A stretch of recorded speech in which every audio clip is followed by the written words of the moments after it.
Picture this. It's 2:17 in the morning. Your phone rings and the caller ID says Denver Medical Center Emergency Department. Bill Coleman rolled over in his king-sized bed blueprints for the Morrison I'm Street here. renovation, You're going to be sliding okay. off his It chest onto the hurts. floor.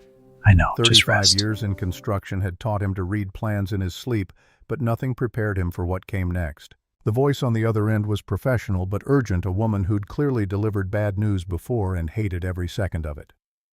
Mr. Coleman, this is Dr. Sarah Henderson from Denver Medical Center. I'm calling about your daughter, Rebecca. Bill sat up straight, his heart hammering against his ribs like a framing nail gun. His wife, Margaret, stirred beside him, her hand reaching for his arm in the dark. What happened to my daughter? Rebecca's been severely injured. She's 7 months pregnant and we've had to perform an emergency cesarean section. You need to come immediately, sir. The words hit him like physical blows. Severely injured, emergency surgery, his little girl. Is she alive? She's stable but critical. Mr. Coleman, this appears to be a domestic violence incident. We've already contacted the police. Domestic violence. The phrase echoed in Bill's skull as he threw on the first clothes. His hands found jeans with drywall dust still on the knees, a wrinkled flannel shirt, his steel-toed work boots that he kept by the bed out of habit. Margaret was already dressed, her face pale in the lamplight, asking questions he couldn't answer because his brain had stopped processing anything except the need to get to his daughter. The drive to Denver Medical Center passed in a blur of streetlights and ignored traffic signals. Bill's hands gripped the steering wheel of his Ford F-250 so hard, his knuckles went white, the same hands that had poured concrete-framed walls and built half the commercial buildings in the Denver metro area, calloused hands that had never trembled until tonight. Tell me exactly what the doctor said. Margaret's voice was steady, that kindergarten teacher calm she used when small children were crying. Rebecca's hurt. The baby's here. They said domestic violence. The words tasted like copper and rage. Derek did something to her. We don't know that for certain. We know. Bill remembered the last time he'd seen Rebecca 3 weeks ago at Sunday dinner. She'd been jumpy nervous, wearing a long-sleeved sweater in September heat. Derek had answered every question directed at her, his hand always on her shoulder, his smile never quite reaching his eyes. Bill had missed it. He'd been so focused on the upcoming Coleman Construction Board meeting that he'd missed his own daughter drowning right in front of him. They reached the hospital in 12 minutes flat. Bill abandoned the truck in a no-parking zone and didn't care. The automatic doors whooshed open, releasing a wave of antiseptic smell mixed with something metallic that made his stomach turn. A nurse looked up from her station, her eyes already sympathetic. Rebecca Brennan, emergency admission tonight. I'm her father, William Coleman. The nurse's expression shifted into something practiced and kind. Third floor, room 307. Dr. Henderson is waiting for you. The elevator ride lasted forever. Margaret held Bill's hand with trembling fingers while he stared at his reflection in the polished steel doors, a 58-year-old man in dirty work clothes and uncombed gray hair, looking every day of his age, and then some. This morning he'd been reviewing expansion plans for Coleman Construction's new Denver office. Right now, he was just a terrified father. Dr. Henderson met them outside Rebecca's room. She was younger than Bill expected, maybe 45, with the kind of professional compassion that came from years of delivering terrible news to families who never saw it coming. Mr. and Mrs. Coleman, Rebecca's awake and asking for you. Margaret's hand flew to her mouth. The baby, a girl. Premature at 33 weeks but fighting. She's in the NICU. Rebecca named her Hope. Hope. Bill's throat tightened around a name that felt like both promise and plea. Dr. Henderson glanced around the busy hallway before gesturing them toward a small conference room. I need to explain Rebecca's condition before you see her. The fluorescent lights hummed overhead, harsh and unforgiving. Bill remained standing while Margaret sank into a plastic chair that looked like it had supported too many grief-stricken families. Rebecca has 3 cracked ribs, internal bruising, and a severe concussion. The trauma triggered premature labor. Dr. Henderson's voice was clinical, but her eyes held something darker. Her husband claims she fell down the stairs. Claims. Bill's contractor brain immediately started calculating Angle's forced trajectory. "What do you think happened?" "I can't make official accusations, Mr. Coleman, but I've been an emergency physician for 20 years. Falls look different from beatings. The injury pattern here, blunt force trauma to the ribcage, defensive wounds on her forearms where she tried to protect herself, the facial contusion, these aren't consistent with a fall." Margaret made a small broken sound. Bill pulled her closer, his arm around her shoulders while rage built in his chest like pressure behind a dam. "Where's Derek now?" "Waiting room downstairs. He's been asking about insurance coverage when Rebecca can be discharged. Not asking if his wife was in pain. Not worried about his premature daughter. Insurance coverage. Can we see Rebecca?" They followed Dr. Henderson down the hallway, Bill's work boots squeaking against the linoleum. Everything felt surreal and sharp at the same time, like walking through broken glass in slow motion. Room 3. 07's door stood slightly ajar, revealing a slice of sterile white and the steady beep of monitoring equipment. Rebecca looked impossibly small in the hospital bed. 29 years old, but she could have been the little girl who used to crawl into Bill's lap during thunderstorms, the one who insisted on helping him measure lumber, even though she could barely hold the tape measure straight. Her face was swollen on the left side, a purple bruise spreading across her cheek like spilled wine. IV drips snaked from both arms. Her eyes, when they opened, were hollowed out with something worse than pain. "Daddy." Her voice was barely audible over the monitoring equipment. Bill moved to her bedside, carefully, afraid even his presence might cause more damage. "I'm here, sweetheart. Mom's here too. I'm sorry." Tears rolled down Rebecca's cheeks, pooling in the hollow of her collarbone. "I'm so sorry for causing trouble." The words punched through Bill's chest like a sledgehammer. His daughter was apologizing. For being beaten. For nearly dying. "Sorry for what, baby girl?" "Derek said no one would believe me if I told anyone. He said I was being dramatic and crazy, that I have a history of overreacting to normal things." The words came out practiced, rehearsed, like lines she'd been forced to memorize. "He said I make everything worse by not knowing when to keep quiet." Bill's vision went red around the edges. 35 years of construction work meant he knew how to tear down structures that weren't sound. How to identify load-bearing walls from decorative facades, how to spot weaknesses in foundations before they caused catastrophic failure. Derek Brennan had spent 2 years weakening his daughter's foundation, and Bill had missed every single warning sign. "Rebecca, honey, look at me." Margaret moved to the other side of the bed, taking their daughter's hand gently. "You have absolutely nothing to be sorry for. Nothing." Rebecca nodded, but doubt flickered in her eyes, years of being told she was wrong, dramatic, unstable. Bill recognized the look he'd seen it in abused women who came through his construction sites over the decades, the ones whose husbands showed up to check on them during lunch breaks, who always had excuses for bruises and broken fingers. "Where's Derek now?" Rebecca's voice was hollow. "Downstairs somewhere." Bill kept his tone neutral through sheer force of will. "He was upset about the hospital bills, apparently. He said our insurance doesn't cover this kind of thing." Rebecca touched her swollen face gingerly. "He asked if I could just say, 'I fell down the stairs, keep things simple.'" Keep things simple, while his wife lay broken and his daughter fought for every breath in an incubator somewhere down the hall. Bill stood up abruptly. Margaret grabbed his arm with surprising strength for a woman who taught 5-year-olds how to tie their shoes. "Where are you going?" "To find Derek." "Bill, no. Not here. Not now." Margaret's kindergarten teacher voice had steel underneath. "Rebecca needs you here." She was right. Bill sat back down, forcing his contractor's discipline to override the father's rage. "You didn't tear down a building by swinging a sledgehammer at random. You studied the structure, identified the weak points, planned the demolition carefully. Derek Brennan's careful facade was about to be systematically destroyed, but it would be done right." Rebecca squeezed his hand weakly. "Daddy, I need to tell you something important. Derek's been seeing someone else. Victoria Hayes from his work. I found out yesterday and confronted him about it. That's when he—" She touched her swollen face again. "He beat you because you discovered his affair."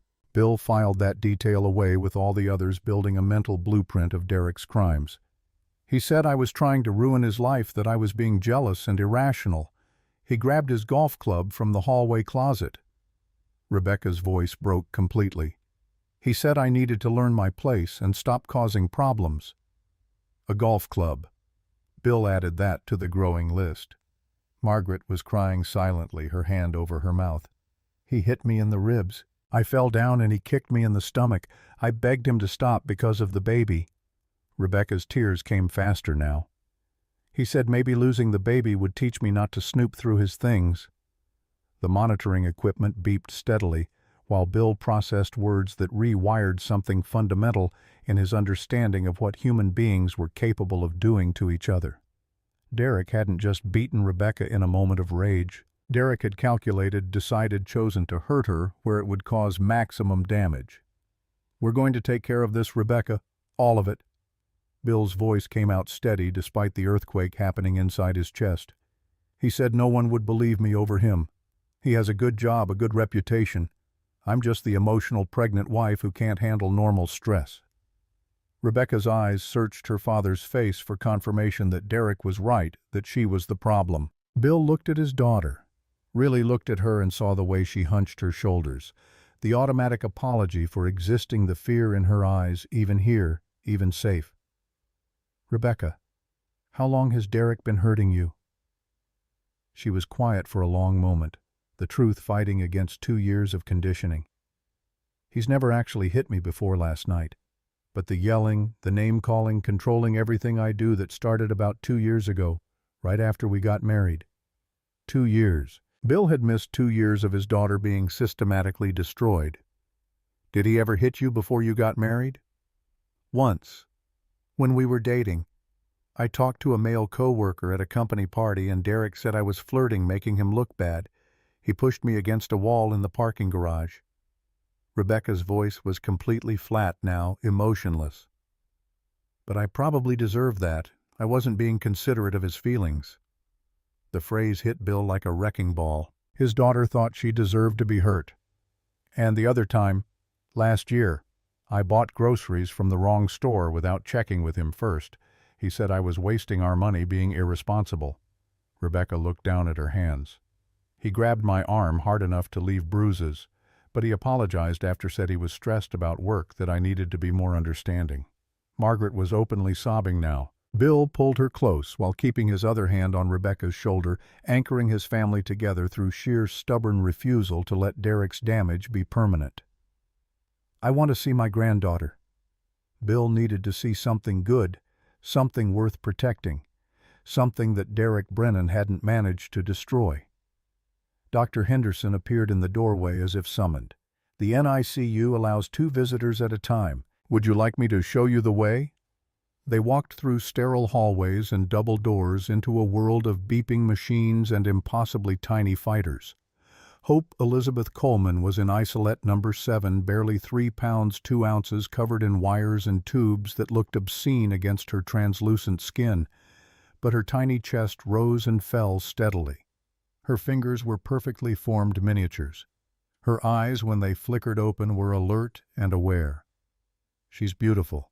Margaret pressed her palm against the isolette's warm plastic. Bill stood there looking at his granddaughter and made a promise that would shape everything that came next. His rough contractor's hand pressed against the isolette. "Hello, sweetheart. I'm your grandpa. I'm going to make sure you and your mama are safe forever. I promise you that." A promise he intended to keep no matter what it cost. They returned to Rebecca's room to find her sleeping fitfully, her face turned toward the window where dawn was starting to break over Denver. Margaret settled into the chair beside the bed while Bill stepped into the hallway and pulled out his phone. The screen showed 5:47 a.m. early, but Frank Morrison had been an early riser even when they'd worked together on the Stapleton redevelopment project 15 years ago. Frank answered on the second ring. "Bill Coleman, it's been a while." "I need your help, Frank. Private investigation work. My daughter's in the hospital. Her husband put her there, and I need to know everything about Derek Brennan that can be legally discovered." "When do you need it?" "Yesterday." There was a pause, the sound of Frank getting out of bed, probably already reaching for his laptop. "Text me his full name, date of birth if you have it, place of employment. I'll start pulling records now." Bill sent the information and added, "Frank, this is personal. All the good ones are.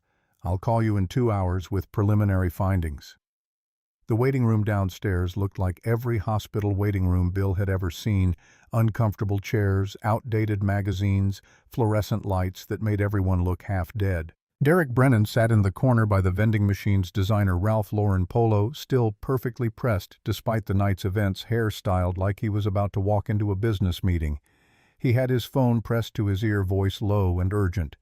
Bill approached quietly, his work boots making no sound on the linoleum. Derek's words became clearer as the distance closed. "I don't care what it costs me. Find me a lawyer who specializes in this exact kind of situation, the kind of lawyer who wins these cases. Women make completely false accusations when their emotional pregnancy hormones affect judgment. You know how it is. I need someone who understands that she's not thinking clearly about anything right now."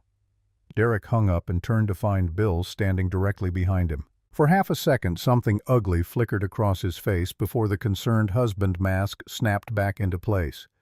"Mr. Coleman, how is Rebecca feeling today?" "Like someone who was beaten with a golf club." Bill kept his voice level through decades of practice dealing with difficult subcontractors. Derek's expression didn't change at all. "The fall down the stairs was really terrible. I feel awful that I wasn't there to catch her." "There's security footage of you bringing the golf club into the house, Derek. The police have it." Now something flickered behind Derek's eyes. Calculation, not guilt. Just cold math being done in real time. "There must be some mistake with the timing on that footage. Technology isn't always completely reliable, as I'm sure you know from running a construction company." "No mistake." Bill stepped closer. Derek was taller, but Bill had presence, the kind of authority that came from decades of making decisions that affected thousands of people. "You beat my daughter because she discovered your affair." "Mr. Coleman, I understand you're upset about Rebecca's accident, but she has a tendency to dramatize normal situations. When she calms down, she'll remember things more clearly." Derek's voice held that practiced reasonableness that probably worked on people who didn't know what they were looking at. Bill stared at Derek for a long moment. In 35 years of construction, he'd learned to read people the way he read blueprints. Derek Brennan was a facade with nothing structural underneath, all decorative elements designed to hide the fact that the foundation was rotten. "Derek, let me be very clear about something. You have hurt my daughter for the absolute last time." "Sir, I think you're misunderstanding the entire situation here." "I understand perfectly." Bill's voice dropped to the tone he used when firing contractors who cut corners. "You're a coward who beats pregnant women. You manipulated my daughter into thinking abuse was love. You isolated her from her family and friends. You controlled her finances and her freedom." Derek's mask was starting to slip, anger bleeding through the concerned husband act.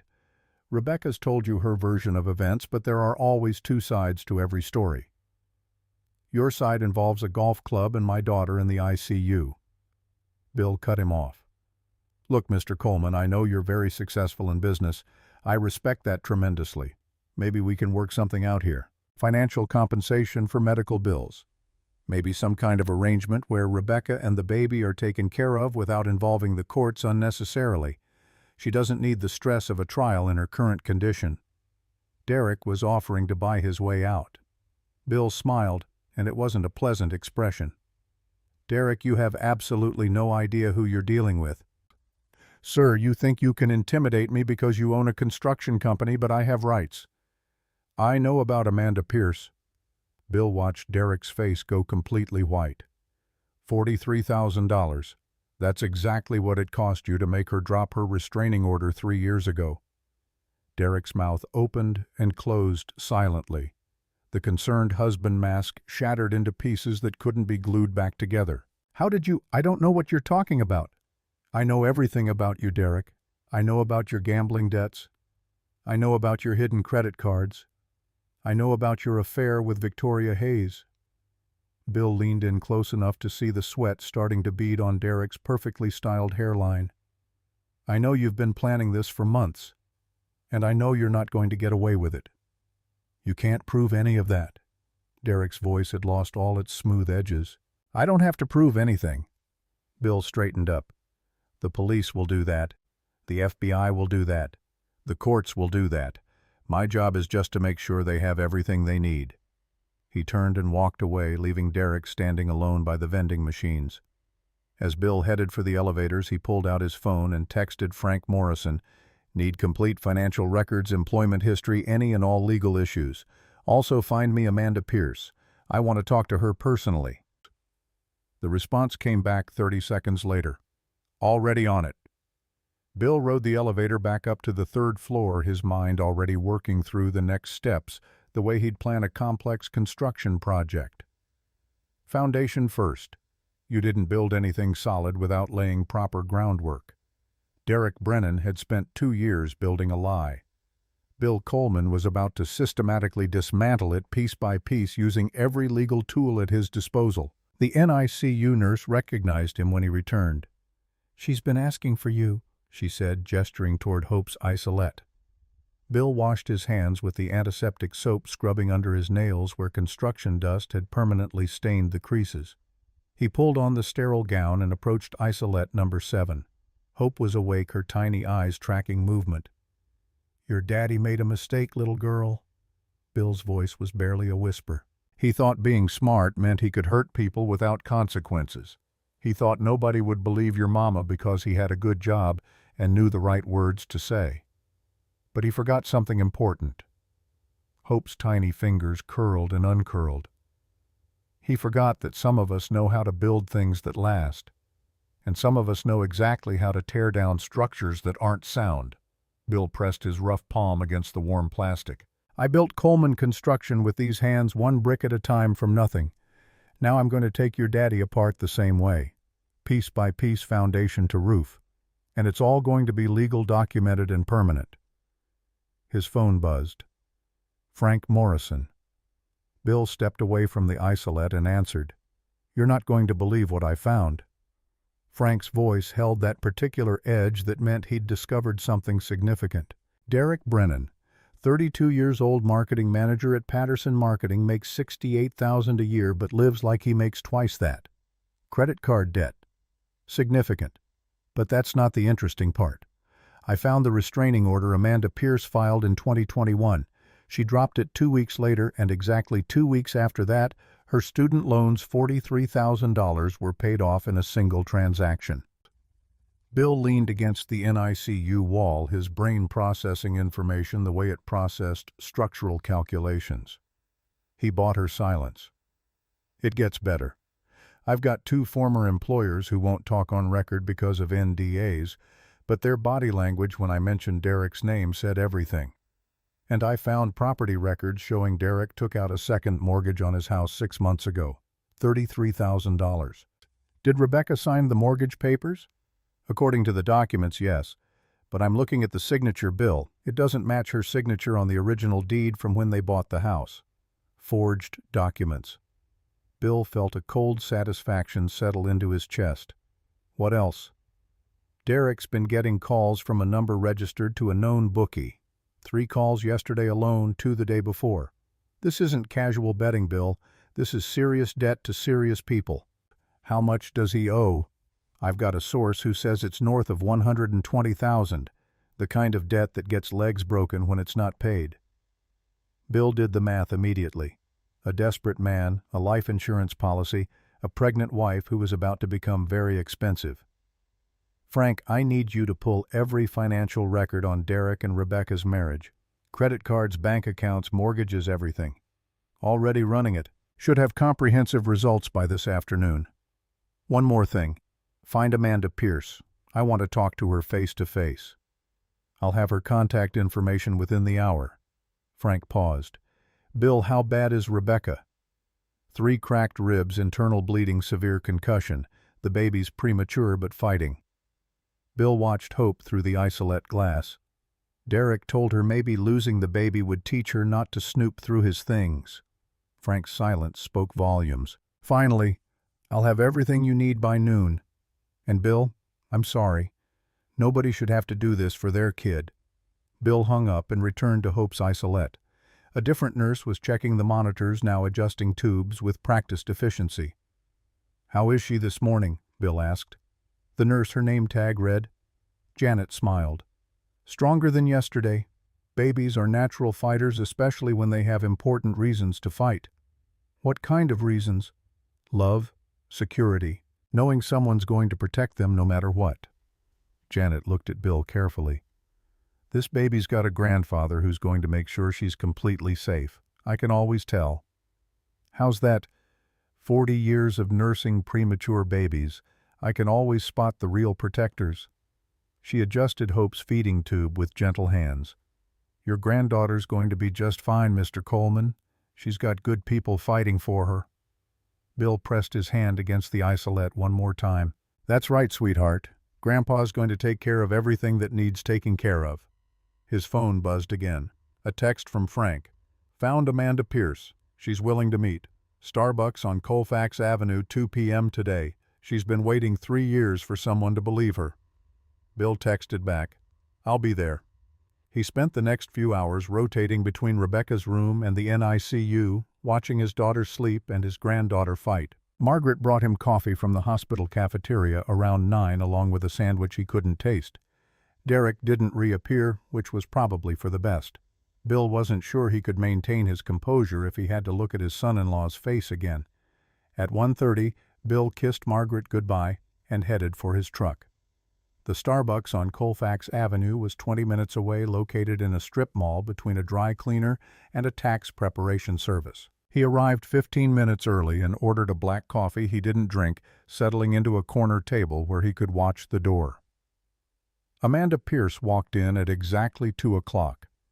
Frank had sent a photo, but pictures didn't capture the careful way she moved, the posture of someone who'd learned to make herself invisible.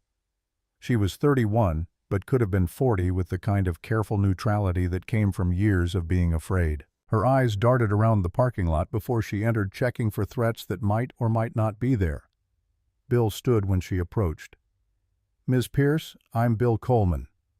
She shook his hand with a grip that was surprisingly firm. "Mr. Coleman, your investigator said this was about Derek Brennan." "It is. Can I get you something to drink?" "Just water, thank you." They settled into chairs across from each other. Bill waited while Amanda opened her water bottle, took a small sip, set it down with hands that shook slightly. "Mr. Coleman, before we start, I need to know something. Why now? Why are you looking into Derek after all this time?" "Because Derek put my daughter in the hospital last night, beat her with a golf club while she was 7 months pregnant. The baby was born premature. My daughter's asking me why she deserved it." Amanda's face went completely pale. "Oh my God. I knew this would happen eventually. I tried to warn people, but nobody—" She stopped, composed herself with visible effort. "Is your daughter going to be okay?" "Physically, probably. Emotionally." Bill shook his head. "Derek spent 2 years convincing her she was crazy, that her reactions were wrong, that she caused all their problems. She apologized to me this morning for causing trouble by getting beaten." "That's what he does." Amanda's voice was flat. "He makes you think you're the problem until you can't trust your own judgment anymore." "Tell me about Derek." Amanda looked down at her water bottle, her fingers tracing the condensation on the plastic. "We dated for 18 months. Met at a friend's party in 2019. He was charming at first, made me feel special. Like I was the only woman in the world who really understood him." Bill had heard this story before, variations on the same theme. Predators always started with charm. It was gradual. Little things at first. He didn't like the dress I wore to his company party, said it made me look cheap. He got upset when I went to lunch with a male coworker, said I was being disrespectful to our relationship. He wanted to know where I was all the time, who I was with, what we talked about. Amanda's hands were shaking harder now. He offered to fix my phone after I dropped it. I didn't know until later that he'd installed spyware. He could read all my texts, see my location, access my emails. When did it turn physical? About 6 months in. I came home late from work because of a mandatory meeting. Derek was waiting in my apartment. I'd given him a key. He said I was lying about the meeting, that I was probably seeing someone behind his back. When I tried to show him the work emails proving the meeting was real, he grabbed my phone and threw it against the wall. Amanda touched her left wrist unconsciously. Then he pushed me down and held me there while he explained that women like me needed guidance from men like him. Bill's coffee sat untouched, growing cold. He didn't hit me that time, but I knew he wanted to. I could see it in his eyes. Amanda looked up at Bill. That's when I should have left. But Derek apologized the next day, brought flowers, said he was stressed about work, that he'd been wrong to react that way. He promised it would never happen again. But it did. 3 months later, I had dinner with a female coworker for her birthday. Derek said I was being selfish, spending money we didn't have on people who didn't matter. I tried to explain it was just a birthday dinner, but Amanda's voice caught. He grabbed my arm hard enough to leave bruises. Finger-shaped bruises. I wore long sleeves for 2 weeks. Bill thought about Rebecca's long-sleeved sweater in September. The final time was April 2021. I found out Derek was seeing other women, dating them while still with me. When I confronted him about it, he beat me unconscious with a lamp base. I woke up in the hospital with a concussion and a broken wrist. Amanda's fingers went to her left wrist again, tracing a scar Bill hadn't noticed before. You filed a restraining order. I did. The police were very helpful. They said I had a strong case, that Derek's pattern of behavior was clear. They took photos of my injuries, documented everything. Amanda's jaw tightened. Then Derek's lawyer contacted me, made it very clear what would happen if I went through with the charges. What did they threaten? Derek had photos of me, intimate photos he'd taken without my knowledge in my apartment in my bedroom. The lawyer said if I proceeded with the restraining order, those photos would become public record during the trial. He said no jury would believe an unstable woman with a history of making false accusations against a successful professional like Derek. Bill's hands clenched into fists under the table. And there was the money. Derek's lawyer offered me $43,000 to drop the charges, enough to pay off my student loans completely. He said if I took the money and walked away, the photos would be destroyed and I could move on with my life. Amanda looked Bill directly in the eyes. I was alone, Mr. Coleman. Broke. Scared. I took the money. Have you regretted it? Every single day for 3 years, because I knew Derek would do it again to someone else. I knew someone else would end up in a hospital bed because I was too weak to fight. Tears were running down Amanda's face now. Your daughter is in the hospital because I wasn't strong enough. No. Bill's voice was firm. My daughter's in the hospital because Derek Brennan is a violent predator. That's not on you.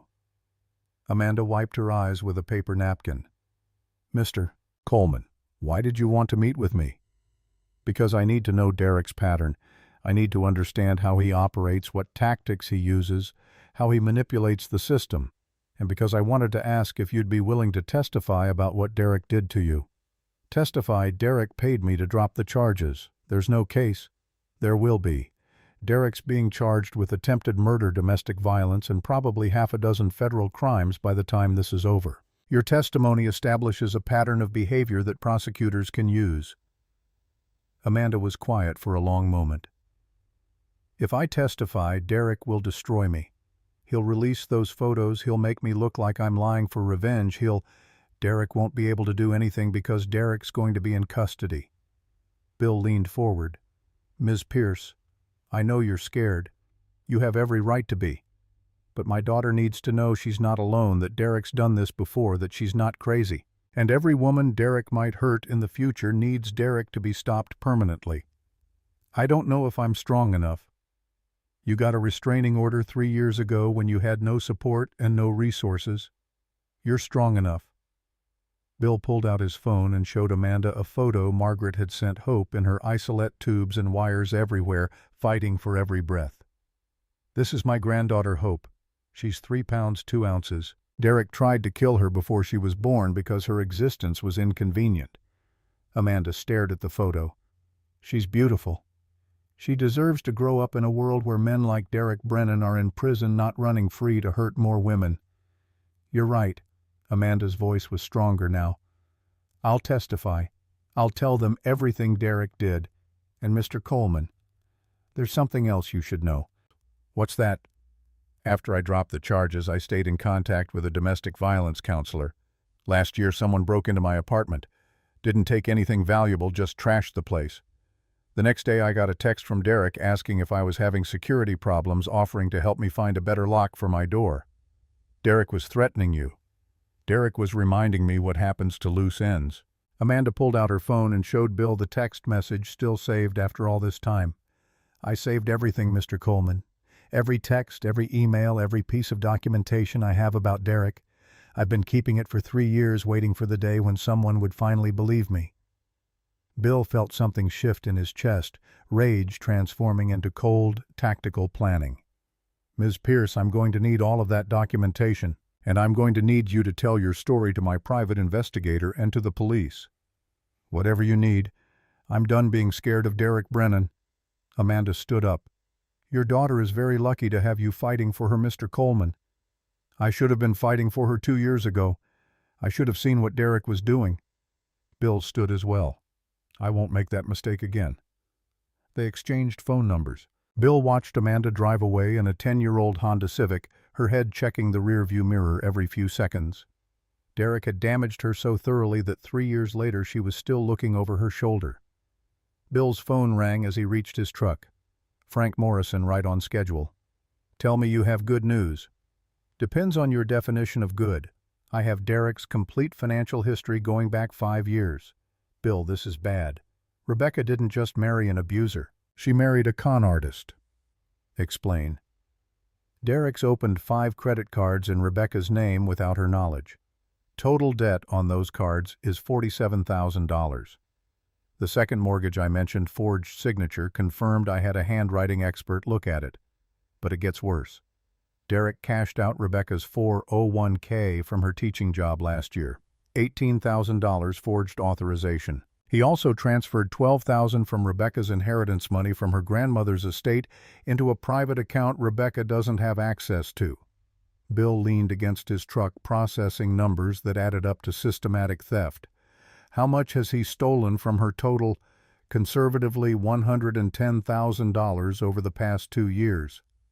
And Bill, that $500,000 life insurance policy I found Derek paid the first premium with Rebecca's stolen 401k money. He used your daughter's own retirement savings to pay for the policy he planned to collect when he murdered her. The parking lot seemed to tilt slightly. Bill gripped the truck's door handle to steady himself. 35 years of construction had prepared him for structural failures, foundation problems, load calculations gone wrong. Nothing had prepared him for the calculated evil of using a woman's own money to finance her murder. Frank, how long has Derek been planning this? Based on the financial timeline? At least 18 months, maybe longer. The 401k withdrawal was 14 months ago. The life insurance policy was taken out 6 months ago. The credit card debt started accumulating 2 years ago, right after Derek and Rebecca got married. He's been setting this up since the beginning. Looks that way. And Bill, I found something else. Derek filed for divorce papers 3 months ago. Never served them to Rebecca, never told her. Just had them drawn up and sitting with his lawyer. Why draw up divorce papers if you're planning murder? Backup plan. If the murder didn't work, he'd divorce Rebecca, use her mental health issues to fight for custody of Hope, get a favorable settlement based on Rebecca being an unstable mother. Derek's a planner. He doesn't leave things to chance. Bill opened his truck door and sat in the driver's seat, his brain working through implications the way it worked through complex construction problems. Derek hadn't just beaten Rebecca in a moment of rage. Derek had spent 2 years building an elaborate structure of lies, financial fraud, and psychological manipulation, all designed to culminate in Rebecca's death looking justified or accidental. Send me everything, Frank. Every document, every financial record, every piece of evidence. I want it organized like a construction blueprint foundation to roof every detail documented. You'll have it within the hour. Bill, what are you planning to do? I'm planning to tear down Derek Brennan's entire world, legally, systematically, permanently. Bill started the truck. The same way I'd demolish a building with a faulty foundation, piece by piece until there's nothing left standing. He drove back to the hospital, his mind already categorizing information into actionable steps. Foundation financial crimes, forged documents, identity theft, structural elements, Amanda Pierce's testimony pattern of abuse across multiple victims, load-bearing walls, the attempted murder charge, the recorded confession from Victoria Hayes that Frank was working on setting up, Roof, the life insurance policy that proved premeditation. Derek Brennan had built his lie carefully, methodically, like any good construction project. But Bill Coleman had spent 35 years spotting weaknesses in structures that looked sound from the outside. Derek's foundation was rotten, his walls were facades, and Bill was about to bring the whole thing crashing down. Margaret was in Rebecca's room when Bill returned, holding their daughter's hand while Rebecca slept. Bill kissed his wife's forehead and pulled up a chair. "How is she?" "Sleeping more peacefully. The pain medication is helping." Margaret looked at Bill with eyes that had cried themselves out hours ago. "Did you find what you needed?" "More than I needed. Derek's worse than we thought, Margaret. This wasn't impulse. This was planned." He told her about Amanda Pierce, about the stolen money, about the life insurance policy, and the divorce papers. Margaret listened without interrupting her kindergarten teacher, composure cracking only when Bill mentioned Derek using Rebecca's own 401k money to fund the policy. "He's a monster. He's a predator who got greedy, and greedy predators make mistakes." Bill squeezed Margaret's hand. "I need to go see Hope. Will you be okay here?" "I'm not leaving her side." The NICU was quieter in the afternoon, fewer visitors, more medical staff making rounds. Hope was awake, her tiny eyes following the mobile someone had hung above her isolette. Bill washed up and pulled on the sterile gown, settling into the chair beside isolette number 7. "Your mama's sleeping, little girl. She's going to be okay. So are you." Bill pressed his palm against the warm plastic. "I met a woman today named Amanda. She's very brave. She survived your daddy 3 years ago, and now she's going to help make sure he never hurts anyone else." Hope's tiny fingers curled. "I also found out your daddy's been stealing from your mama for 2 years. Money she earned, money her grandmother left her, money from her retirement. He used that money to buy a life insurance policy on her life." Bill's voice dropped to a whisper. "Your daddy planned to kill both of you, sweetheart. But he made a mistake. He thought being smart meant he could hurt people without consequences. He forgot that some of us know how to read blueprints, how to spot cracks in foundations, how to tear down structures that aren't sound." Bill's phone buzzed with an incoming email from Frank Morrison. Subject line, "Complete Derek Brennan Financial Analysis Confidential." The attachment was 237 pages of documented theft, forgery, and fraud. "Your daddy thought he was building the perfect crime, but every building needs a solid foundation, and Derek built his on lies. Now we're going to show everyone exactly what happens when the foundation fails." Bill opened the email and started reading, his contractor's brain absorbing information the way it absorbed structural plans.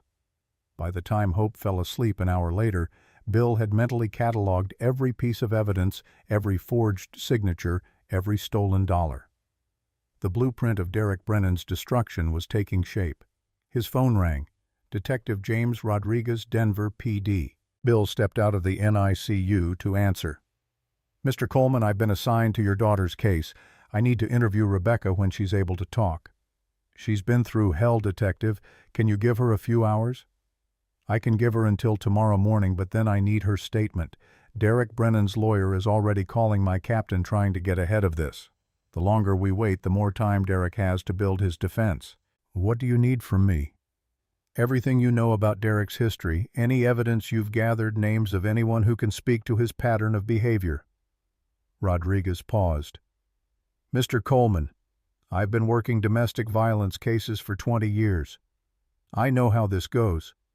Derek's going to claim Rebecca attacked him first, that he was defending himself, that she's mentally unstable. I need ammunition to fight back. I have a woman named Amanda Pierce who Derek beat unconscious 3 years ago. I have financial records showing Derek stole over $100,000 from my daughter. I have evidence of forged documents, identity theft, and a life insurance policy Derek took out without Rebecca's knowledge." Rodriguez let out a low whistle. Send me everything you have. And Mr. Coleman, I'm sorry this happened to your family. Nobody should have to go through this. Just make sure Derek Brennan spends the rest of his life in prison, detective. That's all I ask. I'll do everything in my power." Bill hung up and returned to isolette number 7. Hope was sleeping peacefully now, her breathing steady, her tiny body fighting and winning. Bill watched his granddaughter and made another promise, this one to himself. Derek Brennan had spent 2 years destroying Rebecca's sense of self, stealing her money, planning her murder. Now Bill Coleman was going to spend however long it took making sure Derek's world collapsed completely. Not through violence. Bill had never solved a problem with his fists when his brain could do better work, but through systematic, legal, documented destruction of every lie Derek had built. The sun was setting over Denver when Bill finally left the hospital. Margaret had sent him home to shower and change clothes, promising to call if anything changed. Bill drove through rush-hour traffic on autopilot, his mind already working on the next phase. Coleman Construction Headquarters sat on the outskirts of Lakewood, a modest building Bill had designed himself 30 years ago. His office on the 2nd floor overlooked the construction yard where materials were staged for current projects. Bill sat at his desk and pulled up his contact list. First call, Mike Torres, head of Denver Electrical Workers Union, Local 68. Mike answered on the 3rd ring, his voice carrying the rough edge of someone who'd spent 40 years on construction sites. "Bill Coleman, what can I do for you?" "Mike, I need a favor. Information on a guy named Derek Brennan works at Patterson Marketing. I need to know his reputation in professional circles." "Give me 20 minutes. Mike called back in 15. "Bill, I made some calls. Derek Brennan's been banned from 3 different networking events for harassing women. 2 complaints filed with the Better Business Bureau about Patterson Marketing's practices, false advertising, bait and switch tactics. Word around the marketing world is Derek's a smooth talker who overpromises and underdelivers. Anything criminal? Nothing that stuck. But people talk Bill. Derek's got a reputation for being aggressive with female coworkers, controlling with girlfriends. Nobody wants to say it out loud because of lawyers, but the Whisper Network knows to stay away from him." Bill added that to his mental file. "Thanks, Mike. I owe you one. Everything okay?" "No, but it will be." 2nd call. Tom Hendricks, retired Denver building inspector who'd worked with Bill on dozens of projects over the years. Tom's retirement meant he could pull public records without raising flags. "Tom, I need you to look up permits on a property, 2847 Maple Street, Denver. Specifically, any mortgages or liens filed in the past year." Tom called back 30 minutes later. "Bill, that property's got some interesting paperwork. Second mortgage filed 6 months ago, $33,000. But here's the thing, the signature on the permit application doesn't match the signature on the original deed." "You're certain?" 30 years as a building inspector, Bill. I know forged signatures when I see them. "You want me to send this to fraud investigation?" "Send it to Detective James Rodriguez at Denver PD. Tell him it's related to the Rebecca Coleman case." "Will do. Bill, you need anything else, you call me, day or night." 3rd call. Danny Okasek ran the largest HVAC company in the Denver metro area. Danny had been installing heating and cooling systems in Coleman construction buildings for 20 years. "Danny, you ever do work for Patterson Marketing?" "Yeah, we did their HVAC last year." "Why?" "What can you tell me about Derek Brennan, their marketing manager?" Danny's voice went cold. "That son of a bitch tried to stiff us on payment, claimed our work wasn't up to code. We had to threaten legal action to get paid. Also, he hit on our female technician so aggressively she refused to go back to that job site. We had to send a male tech to finish the work." "Would your technician be willing to make a statement to police about the harassment?" "I'll ask her." "Bill, what's this about?" "Derek Brennan put my daughter in the hospital last night, beat her while she was 7 months pregnant." The silence on the other end lasted 5 full seconds. "Jesus Christ, Bill. I'm sorry. Yeah, I'll have Maria call you. She'll testify if it helps put that bastard away." Bill made 6 more calls over the next hour. Derek's former landlord from 5 years ago evicted for damaging property and threatening a female neighbor. Derek's college roommate expelled from his fraternity for inappropriate behavior toward women. that the roommate wouldn't specify but clearly still made him uncomfortable years later. A former co-worker from Derek's previous job quit after Derek made her work environment unbearable with constant criticism and unwanted attention. By 9 p.m., Bill had compiled a timeline of Derek Brennan's predatory behavior going back 15 years. College to present day, a consistent pattern of controlling women, harassing them, hurting them, and then manipulating the system to avoid consequences. His phone rang. Frank Morrison. I've got Victoria Hayes ready to cooperate. She's willing to wear a wire tomorrow and get Derek to confess on tape. A wire, that's FBI territory.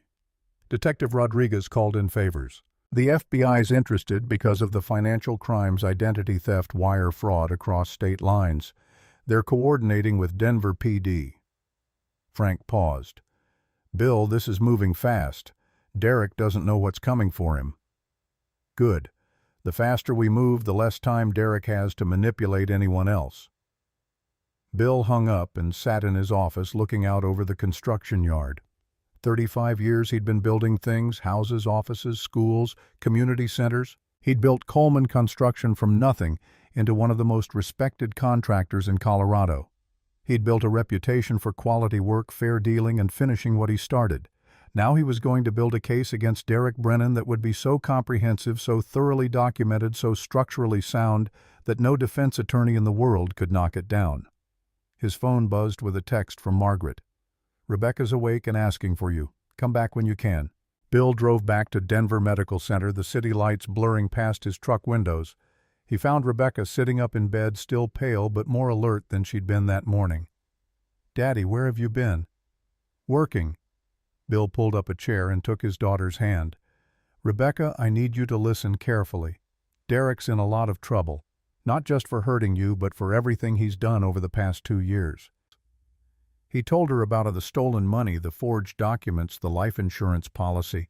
Rebecca listened with growing horror, her free hand pressed against her mouth.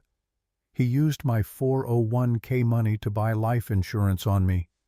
He did, and he's been planning this for at least 18 months, probably longer. Rebecca was crying now, silent tears that tracked down her bruised face. I thought I was the problem. Derek said I was too emotional, too suspicious, too difficult. I thought if I could just be better, calmer, more understanding. No. Bill gripped her hand firmly. Derek's a predator, Rebecca. This is what predators do. They make you think you're the problem so you don't see what they're really doing. But I loved him. I married him. How could I not see? Because Derek's very good at what he does. He's been doing it for 15 years to different women. You're not the first, sweetheart. And if we don't stop him, you won't be the last. Rebecca looked at her father with red-rimmed eyes. What are you going to do? I'm going to make sure Derek Brennan never hurts anyone else again. I'm going to use every legal tool, every resource, every connection I have to build a case against him that's so solid, no jury in the world will believe his lies. Bill squeezed her hand. But I need your help. I need you to tell the police everything Derek did. Every time he hit you, every time he controlled you, every time he made you feel small and worthless, all of it. He said no one would believe me. Detective Rodriguez will believe you. I believe you. Amanda Pierce believes you. Bill pulled out his phone and showed Rebecca Amanda's photo. This is the woman Derek beat unconscious 3 years ago. She's going to testify about what Derek did to her. You're not alone in this, sweetheart. You never were. Rebecca stared at the photo. There are others. At least 4 that we've found so far. Derek has a pattern going back to college. Harassment, control, violence. He pays people off or threatens them into silence. Bill put his phone away. But not this time. This time Derek picked the wrong family. Margaret appeared in the doorway carrying 2 cups of coffee. She handed one to Bill and settled into the chair on the other side of Rebecca's bed. Your father's been making phone calls all evening, Margaret said. Every contractor, electrician, plumber, and building inspector in Denver is looking for information on Derek Brennan. The blue-collar network. Rebecca almost smiled. Derek always looked down on construction workers, said they were uneducated, that anyone could swing a hammer. Well, these uneducated hammer swingers are about to teach Derek what happens when you underestimate working people. Bill sipped his coffee. We know how to read blueprints, spot structural weaknesses, tear down buildings that aren't sound. and we know how to work together to get the job done right." They sat in silence for a while, the three of them, while monitoring equipment beeped steadily and nurses made their rounds in the hallway outside. Finally, Rebecca spoke, her voice stronger than it had been all day. "Daddy, I want to press charges against Derek. Full charges. Everything he did." "Are you sure it's going to be hard, sweetheart? Derek's lawyer will try to make you look unstable, emotional, vindictive." "Let them try." Rebecca sat up straighter despite the pain it caused. "I'm done being scared of Derek Brennan. I'm done letting him control how I feel about myself, and I'm done protecting him from the consequences of his own actions." Bill felt pride surge through his chest. "That's my girl." His phone buzzed. Frank Morrison again, this time with a text. "Derek just called his bookie asking for a 2-week extension on his gambling debts. Bookie said no. Derek's running out of time and options." Bill showed the text to Margaret and Rebecca. "Derek's desperate. Desperate men make mistakes." "What kind of mistakes?" Rebecca asked. "The kind that get them arrested." Bill stood up. "Get some rest, sweetheart. Tomorrow's going to be a long day. Detective Rodriguez will be here in the morning to take your statement, and then we start building the case that puts Derek away for the rest of his life." He kissed Rebecca's forehead and headed for the door. Margaret followed him into the hallway. "Bill, are you okay? You've barely slept. You've been going non-stop since the call came in." "I'm fine." "You're not fine. You're running on rage and coffee." Bill leaned against the wall, suddenly feeling every one of his 58 years. "I missed it, Margaret. For 2 years, Derek was destroying our daughter, and I missed every sign. The canceled Sunday dinners, the long sleeves in summer, the way she flinched when Derek touched her shoulder. I was so focused on Coleman Construction's expansion plans that I didn't see my own daughter drowning." Margaret took his hands in hers. "You're seeing it now. You're fighting for her now. That's what matters." "Is it enough?" Ask Rebecca. Ask Hope. Margaret squeezed his hands. "You're doing what fathers do, Bill. You're protecting your family. Derek Brennan made a terrible mistake when he hurt a Coleman. He's about to learn exactly what that mistake costs." Bill pulled his wife close, grateful for her strength when his own felt shaky. They stood in the hospital hallway holding each other while the world continued its steady rotation around them. Finally, Bill stepped back. "I'm going to check on Hope one more time, then I'll head home for a few hours. You'll call if anything changes. The second anything changes." Bill made his way back to the NICU one final time. Hope was sleeping peacefully, her tiny chest rising and falling with mechanical assistance, but growing stronger with each breath. Bill didn't go inside this time, just stood at the window watching his granddaughter fight.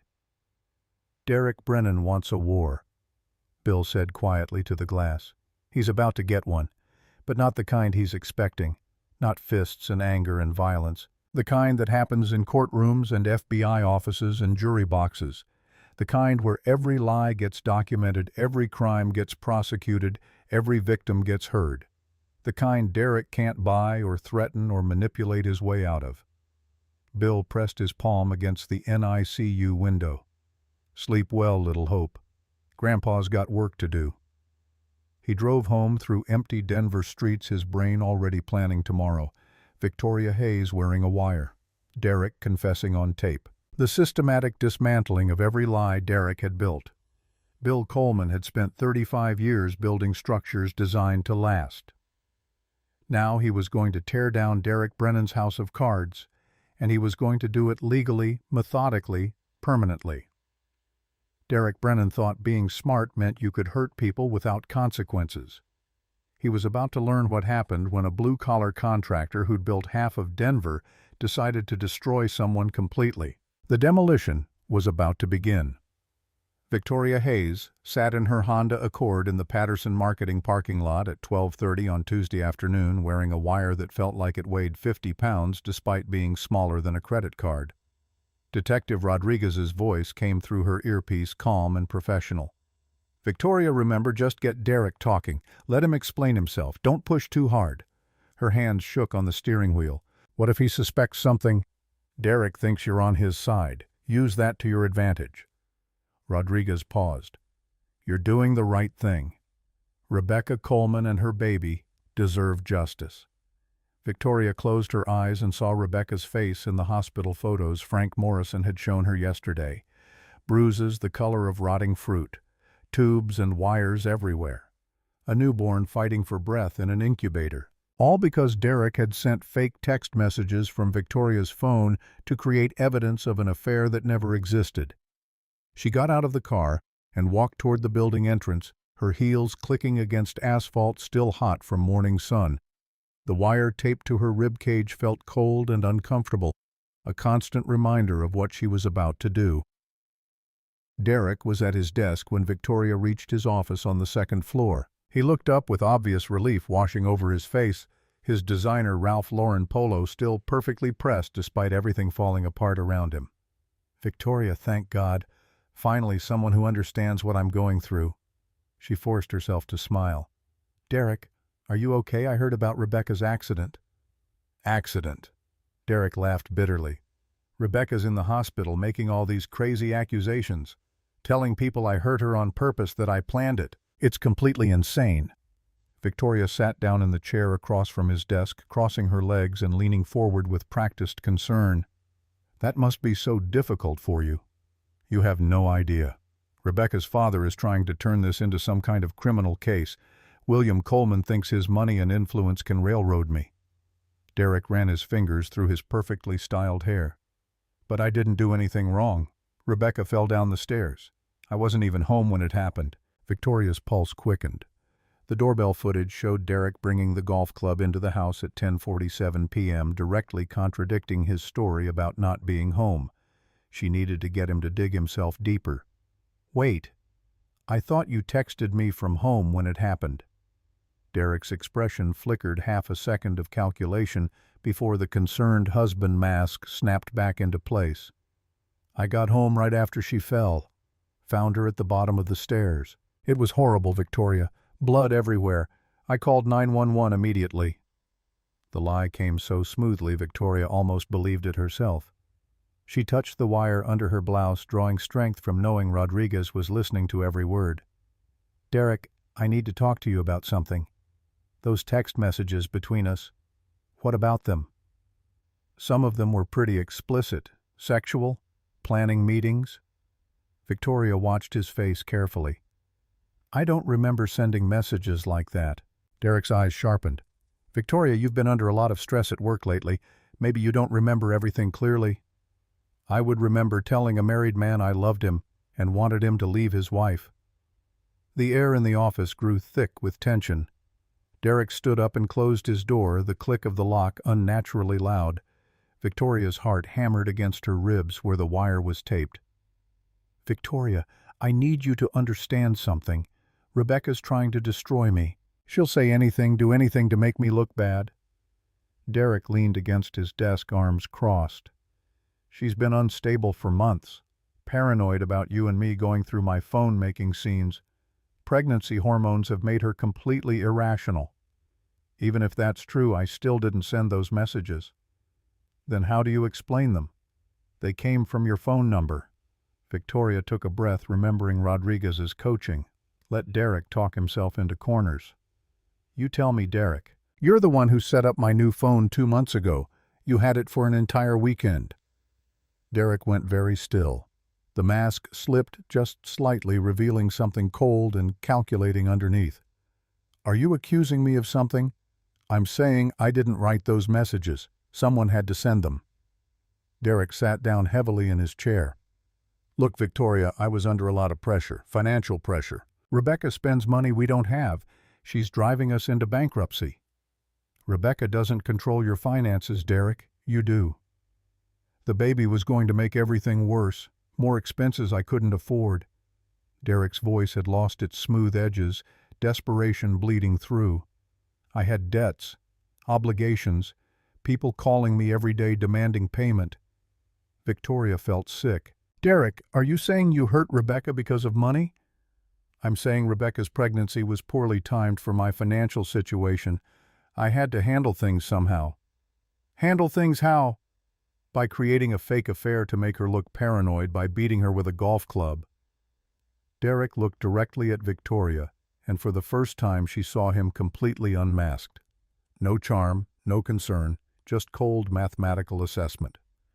I decided to solve my problems the only way I could, by eliminating complications.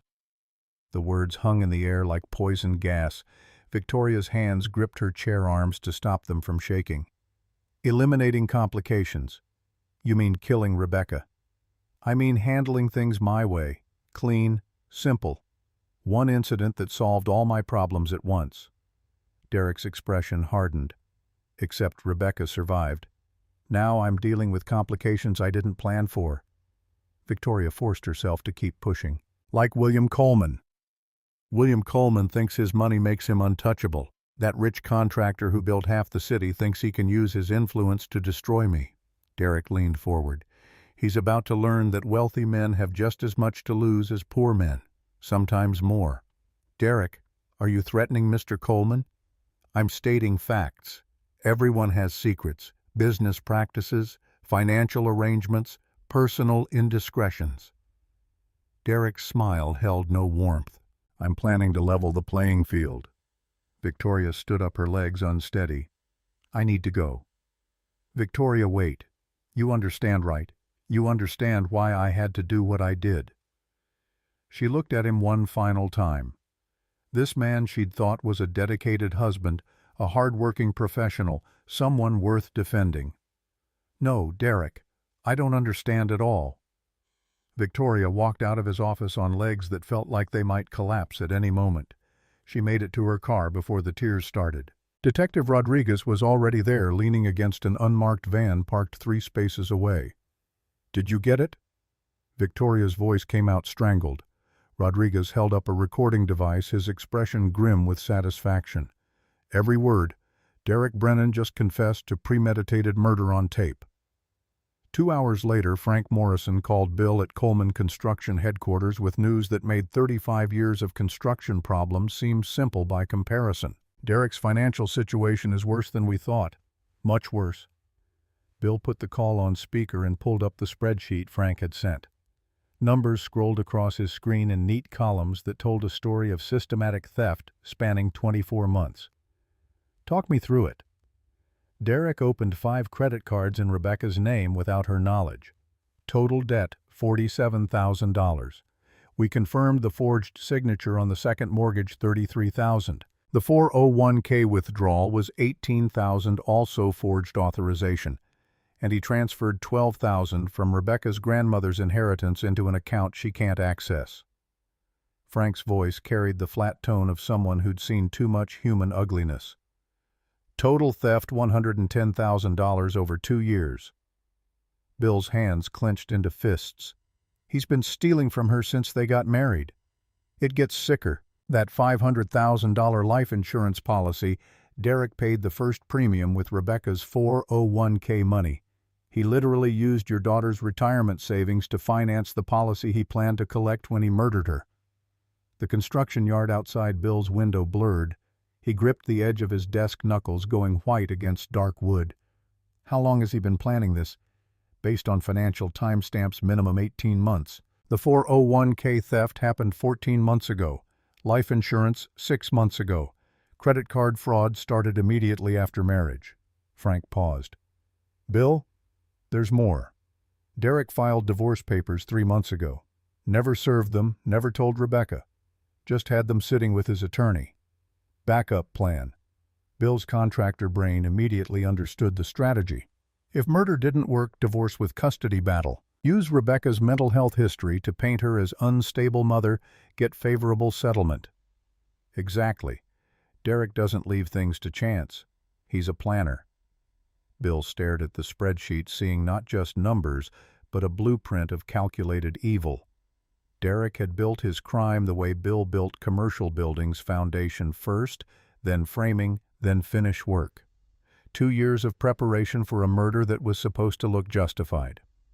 Send everything to Detective Rodriguez. I want federal charges added to the state charges, identity theft, wire fraud, everything that crosses state lines. Already done. FBI's interested because of the financial crimes. They're coordinating with Denver PD. Frank cleared his throat. Bill Victoria Hayes got Derek's confession on tape this afternoon. He admitted planning to eliminate complications by killing Rebecca. We have him. Relief and rage mixed in Bill's chest like concrete components that hadn't been properly measured. What happens now? Rodriguez is getting arrest warrants. Should have them by tomorrow morning. Derek's going to be taken into custody at his workplace in front of his co-workers with news cameras that someone might anonymously tip off. Bill almost smiled. Public humiliation. Just like he publicly humiliated Rebecca by calling her crazy and unstable. What goes around comes around. After Frank hung up, Bill sat in his office watching the sun track across the Denver skyline. His phone rang constantly. Mike Torres with more dirt on Derek's professional reputation. Tom Hendricks confirming the forged building permits were filed with fraud investigation. Danny Okasek saying his technician Maria was willing to testify about Derek's harassment. The Blue Collar Network was delivering exactly what Bill needed, a comprehensive picture of Derek Brennan as a predator who'd been operating with impunity for 15 years. College to present day, a trail of damaged women and threatened lawsuits and ND, as that protected Derek while silencing his victims. But not this time. Bill's phone buzzed with a text from Margaret. "Rebecca wants to see you. Important." He found his daughter sitting up in her hospital bed looking more alert than she had since the attack. The bruises on her face had darkened to deep purple, but her eyes held something new, determination instead of defeat. "Daddy, I've been thinking about what you said, about Derek's pattern, about other women." Rebecca's voice was steady. "I want to talk to Amanda Pierce." "Why?" "Because I need to know I'm not crazy. Derek spent 2 years telling me I overreacted to everything, that my emotions were wrong, that I made problems out of nothing." Rebecca's hands twisted the hospital blanket. "I need to hear from someone else who survived him. I need to know it wasn't just me." Bill pulled out his phone and texted Amanda, "Rebecca wants to meet. Are you willing?" The response came back in less than a minute. "Absolutely." When and where they arranged to meet at the hospital the following afternoon. Bill spent the evening rotating between Rebecca's room and the NICU, watching his daughter heal and his granddaughter grow stronger. Hope had gained 2 ounces of victory that felt massive given where they'd started. Around 8 p.m., Bill decided to drive past Derek's house. Not to confront him, Bill wasn't stupid enough to give Derek ammunition for a harassment claim. Just to see. Just to understand what Rebecca's life had been like in that modest, split level on Maple Street. The house looked ordinary from the outside. Neat lawn, attached garage, basketball hoop over the driveway. The kind of house young couples bought when they were starting out, full of hope and plans. Bill thought about Rebecca living there for 2 years, isolated and controlled, her confidence systematically destroyed while neighbors went about their business 50 feet away. His phone rang. Detective Rodriguez. "Mr. Coleman, we've got the arrest warrant. Tomorrow morning, 2 p.m. Patterson Marketing. FBI and Denver PD coordinating." "I want to be there." Rodriguez hesitated. "That's not protocol." "I'm not asking to participate. I just want to watch Derek's face when he realizes he's not getting away with it. Meet me in the parking lot at 1:45. Stay in your vehicle until after the arrest. And Mr. Coleman, don't do anything that gives Derek's lawyer ammunition." Bill drove home to the house in Lakewood he'd built 30 years ago, back when Rebecca was learning to walk, and Coleman Construction was just him and 2 employees working out of a rented garage. Margaret was waiting up despite the late hour, reading a mystery novel she'd probably read 3 times already. How is she? Stronger, asking the right questions, getting angry instead of apologizing. Bill collapsed onto the couch beside his wife. "Derek's being arrested tomorrow afternoon. Public arrest, lots of witnesses." Margaret closed her book. "Good. That monster deserves to have everyone see him in handcuffs." They sat in silence for a while, both processing everything that had happened in less than 48 hours. Finally, Margaret spoke, her voice carrying that kindergarten teacher gentleness that always preceded hard truths. "Bill, what happens after Derek's arrested, after the trial, after he goes to prison?" "What do you mean?" "I mean Rebecca's going to need therapy. Real therapy, years of it." Hope's going to grow up with questions about her father. You and I are going to have to help Rebecca rebuild her entire life." Margaret took his hand. "Destroying Derek isn't the end of this. It's just the beginning of helping Rebecca heal." Bill knew she was right. Vengeance would feel good for maybe 10 minutes. Then the real work started, helping his daughter remember who she'd been before Derek, helping her build a life where she felt safe and valued and whole. "One step at a time," Bill said. "First we put Derek in a cage where he can't hurt anyone else. Then we help Rebecca heal." They went to bed around midnight. Bill lay awake staring at the ceiling, his contractor brain running through calculations. Load-bearing walls, foundation integrity, structural soundness.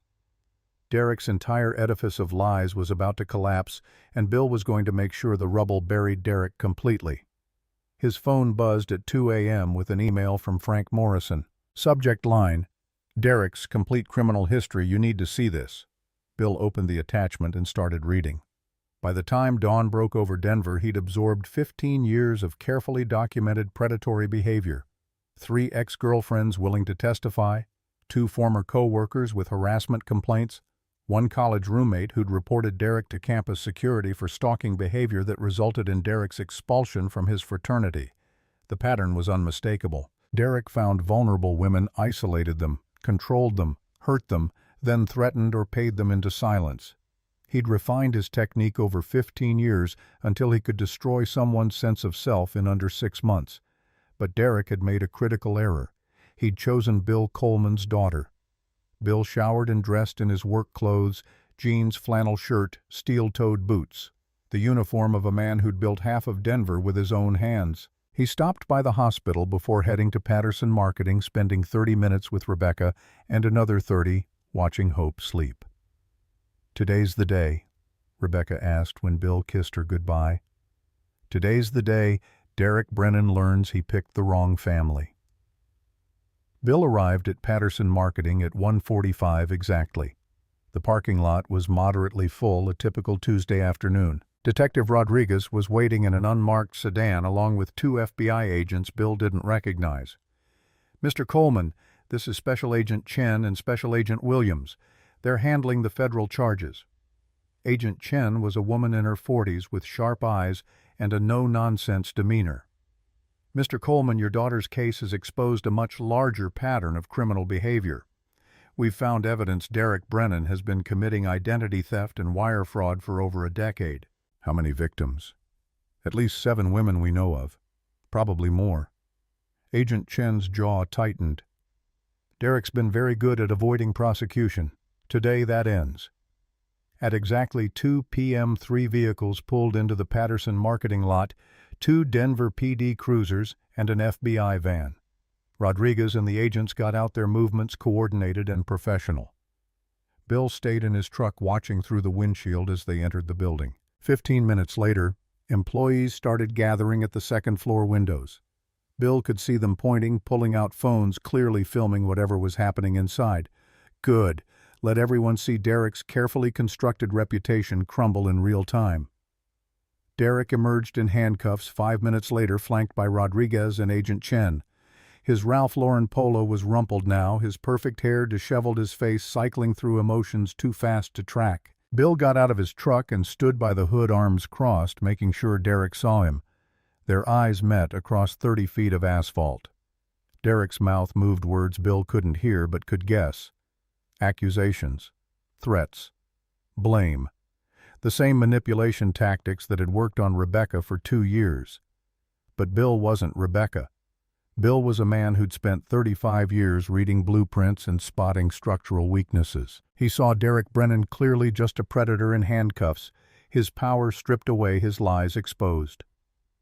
Rodriguez loaded Derek into the back of a cruiser. As the vehicle pulled away, Bill saw Derek's face through the rear window. Not remorse, not shame, just cold rage at being caught. Agent Williams approached Bill's truck. "Mr. Coleman, we found something when we searched Derek's apartment.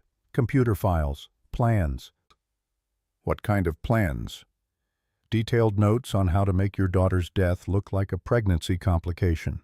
Research on drugs that induce premature labor, medications that can cause strokes, substances that are difficult to detect in toxicology screens. William's expression was grim. Derek Brennan spent at least 6 months researching murder methods. This wasn't impulse. This was premeditated, first-degree attempted murder. Bill felt something cold settle into his chest. You're telling me Derek was planning this even before the life insurance policy? The computer files date back 8 months. Derek's been building toward this for almost a year. Bill drove back to the hospital on autopilot, his brain processing implications that made construction site accidents look simple by comparison. Derek hadn't just beaten Rebecca in a moment of rage. Derek had spent 8 months planning her murder, researching methods, calculating risks, preparing contingencies. Rebecca was awake when Bill reached her room, watching news coverage of Derek's arrest on the hospital television. The local stations were running it as breaking news: marketing executive arrested for attempted murder of pregnant wife. They're showing him in handcuffs on TV. Rebecca's voice held wonder and relief in equal measure. Everyone can see what he really is. Margaret muted the television. Amanda Pierce just called. She's on her way. Amanda arrived 30 minutes later, carrying flowers she set on Rebecca's bedside table. The two women looked at each other across 3 years and a shared trauma that connected them in ways no one else could fully understand. "I'm so sorry," Amanda said, her voice barely audible. "If I'd been stronger 3 years ago, you wouldn't be in this hospital bed. Derek would have been in prison where he belongs." Rebecca shook her head. "That's not your fault. Derek's fault. Only Derek's." The simple statement held power that made Amanda's eyes fill with tears. They talked for 2 hours while Bill and Margaret waited in the hallway, giving them space to share stories that no parent should have to hear. When Amanda finally emerged, her face was blotchy from crying, but her shoulders were straighter. "Mr. Coleman, I want you to know I'm testifying at Derek's trial. I'm telling the jury exactly what he did to me, and I'm bringing 3 other women Derek hurt before me. We're all going to make sure he never gets out of prison." Bill shook her hand. "Thank you for being brave enough to come forward." Rebecca was brave enough to survive. That's harder than coming forward. Amanda glanced back at the hospital room. "She's going to be okay, Mr. Coleman. She's stronger than Derek ever let her believe." After Amanda left, Bill returned to Rebecca's room. His daughter looked exhausted but peaceful, the haunted expression that had dominated her face for 2 days finally easing. "Amanda told me everything Derek did to her.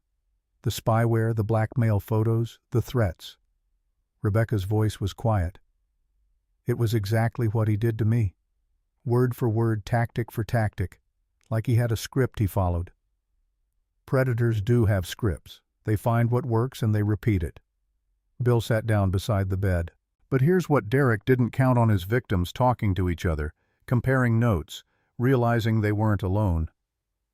Amanda said there are others, women from college, from his previous jobs, all of them too scared to come forward until now. They're not scared anymore. They're angry. And angry women with evidence are unstoppable. Rebecca almost smiled. Derek always said women were too emotional to be trusted. Turns out our emotions are exactly what's going to put him in prison. Bill's phone buzzed with a call from ADA Jennifer Chen, the prosecutor assigned to Derek's case. He stepped into the hallway to answer. "Mr. Coleman, I've reviewed all the evidence your investigator compiled. It's comprehensive, detailed, exactly what I need to bury Derek Brennan." "What are we looking at for charges?"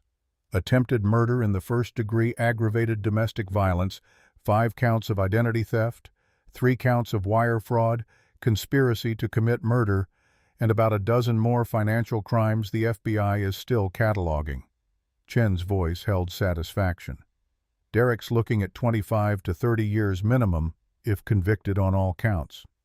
"What are his chances of getting off?" "Honestly, Derek Brennan hired Martin Kozlowski, best defense attorney in Colorado.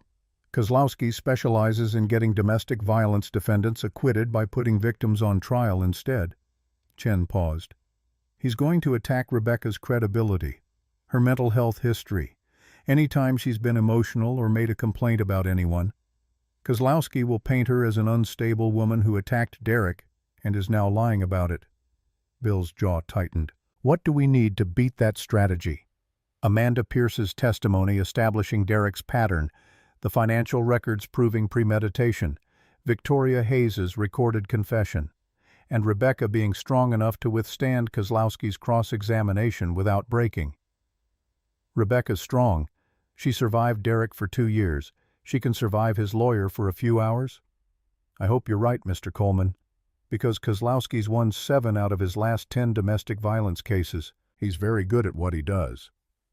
After Chen hung up, Bill stood in the hospital hallway thinking about courtrooms and juries and defense attorneys who made their money helping abusers walk free. He'd spent 35 years building structures designed to withstand Colorado weather, wind, snow, earthquakes, floods. Now he needed to help Rebecca build emotional strength to withstand a different kind of assault. His phone rang again. Frank Morrison. Bill, you need to know something. Derek's uncle is Robert Brennan. Former district court judge, retired, lots of connections in the Colorado legal system. Let me guess, Uncle Judge is funding Derek's defense. Already made calls trying to get the case dismissed on technicalities. Judge Brennan's arguing the arrest was improper, the warrant was too broad, the evidence was obtained illegally. Frank's voice carried warning. This guy has influence, Bill. He could make our lives very difficult. Let him try. We've got Derek's confession on tape, 8 months of murder research on his computer, and 7 women willing to testify about his pattern of abuse. No judge in Colorado is throwing that out. I hope you're right. Bill returned to Rebecca's room to find her asleep. Margaret reading in the chair beside the bed. His wife looked up with tired eyes. The nurse said Rebecca can probably go home in a few days. They want to monitor her for infection risk and make sure the internal bleeding has stopped completely. Home where she's not going back to that house on Maple Street. I was thinking our place. We can set up the guest room for her and Hope. Give them time to figure out what comes next. Bill nodded. I'll have some of the Coleman construction crew move her things out of Derek's house this week. She shouldn't have to go back there ever again. They sat in comfortable silence while Rebecca slept, and monitors beeped their steady rhythm. Bill's phone buzzed every few minutes with updates, Rodriguez confirming Derek was being held without bail. Agent Chen sending over witness lists. Frank forwarding more financial documents that showed Derek's theft was even more extensive than initially documented. Around 7 p.m., Bill went to check on Hope. The NICU was quiet during dinner hours, fewer visitors, most babies sleeping. Hope was awake, her tiny eyes tracking the mobile someone had hung above her isolette. She'd gained another ounce now, 3 pounds, 4 ounces of pure fighting spirit. Your mama's getting stronger, Bill told her through the plastic barrier. She's going to be able to hold you soon, rock you, feed you, tell you stories about how brave you are.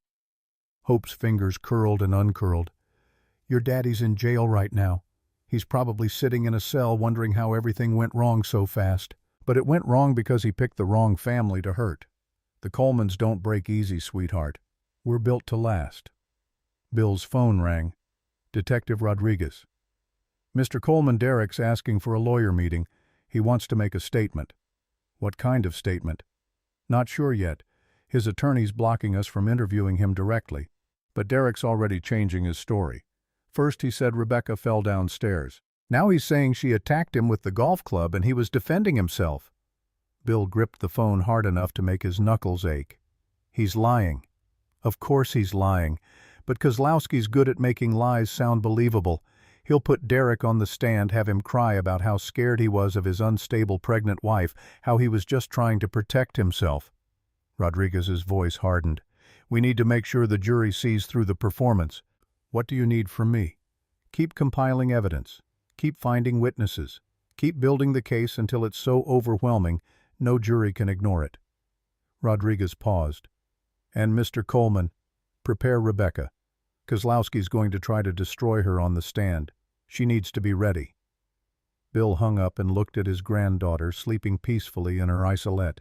Hope would grow up without her father, but she'd grow up safe. That was worth every sleepless night, every phone call, every hour spent building the case against Derek Brennan.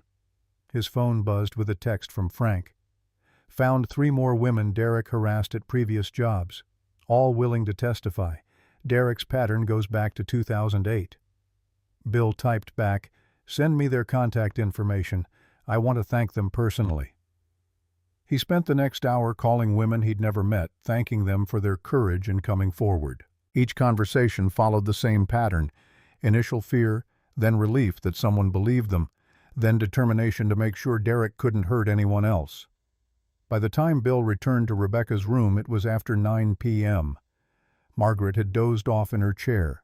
Rebecca was awake, staring at the ceiling with an expression Bill couldn't quite read. "Daddy, can I ask you something?" "Anything, sweetheart." "Do you think I'm weak? For staying with Derek as long as I did? For not seeing what he was?" Bill pulled up a chair close to the bed. "No. I think you're incredibly strong for surviving 2 years of psychological warfare designed specifically to make you doubt yourself. But I should have left. Derek made sure you couldn't leave. He controlled your money, isolated you from friends and family, convinced you that all your problems were your fault. That's not weakness, Rebecca. That's what happens when a skilled predator targets someone." Bill took her hand gently. "You know what actual weakness looks like, Derek. Sitting in a jail cell right now blaming everyone else for his choices. That's weakness. You survived. You fought back.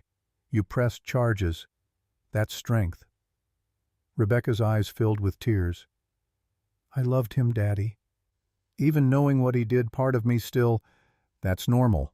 Love doesn't just disappear because someone betrays it. You're grieving who you thought Derek was, not who he actually is." Bill squeezed her hand. "Give yourself time to mourn that, but don't mistake grief for weakness." They sat together in the dim hospital room while Denver settled into night outside. Bill's phone buzzed periodically with updates he'd read later: more evidence, more witnesses, more pieces of Derek's carefully constructed lie falling apart. Around midnight, Margaret woke up and insisted Bill go home to sleep. He drove through empty streets thinking about foundations and load-bearing walls and structures built to withstand stress. Rebecca had survived something that should have destroyed her. Now she needed time to rebuild on solid ground. Bill's phone rang as he pulled into his driveway. Ada Chen. "Mr. Coleman, I'm sorry to call so late. Derek's attorney just filed a motion to dismiss all charges based on Rebecca's mental health history. They're arguing she's not a reliable witness due to past treatment for depression and anxiety." Rage flooded Bill's chest. "You can fight that." "I can and I will, but you need to know this is how Kozlowski operates. He files motions designed to humiliate victims to make them feel like they're the ones on trial. He's trying to break Rebecca before we even get to court." "Rebecca's not going to break. Make sure of it, Mr. Coleman, because Kozlowski's just getting started." Bill went inside and collapsed onto the couch without bothering to change clothes. His phone buzzed with one final text from Frank Morrison: "Derek's preliminary hearing scheduled for next week. Get ready for war." Bill closed his eyes and thought about wars fought in courtrooms instead of battlefields. Derek Brennan had spent 2 years waging psychological warfare against Rebecca. Now Bill Coleman was going to wage legal warfare against Derek, and he was going to win. The demolition had begun. Now came the systematic dismantling of every lie Derek had built. Bill woke up at 5 a.m. with his neck cramped from sleeping on the couch and his phone buzzing with calls he'd missed overnight. He showered, changed into fresh work clothes, and headed back to the hospital before the sun finished rising over the front range. Rebecca was awake, picking at a breakfast tray the nurse had brought. She looked better. The bruises were fading from purple to yellow-green, the hollowness in her eyes filling in with something that looked almost like hope.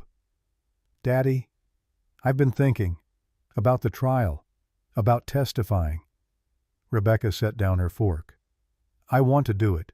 I want to stand up in court and tell everyone exactly what Derek did. It's going to be hard, sweetheart. Derek's lawyer will try to make you look unstable."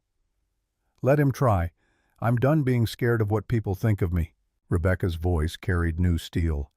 "Derek spent 2 years telling me I was too emotional, too sensitive, too dramatic, but my emotions are what kept me alive. My sensitivity told me something was wrong. My drama was actually self-preservation."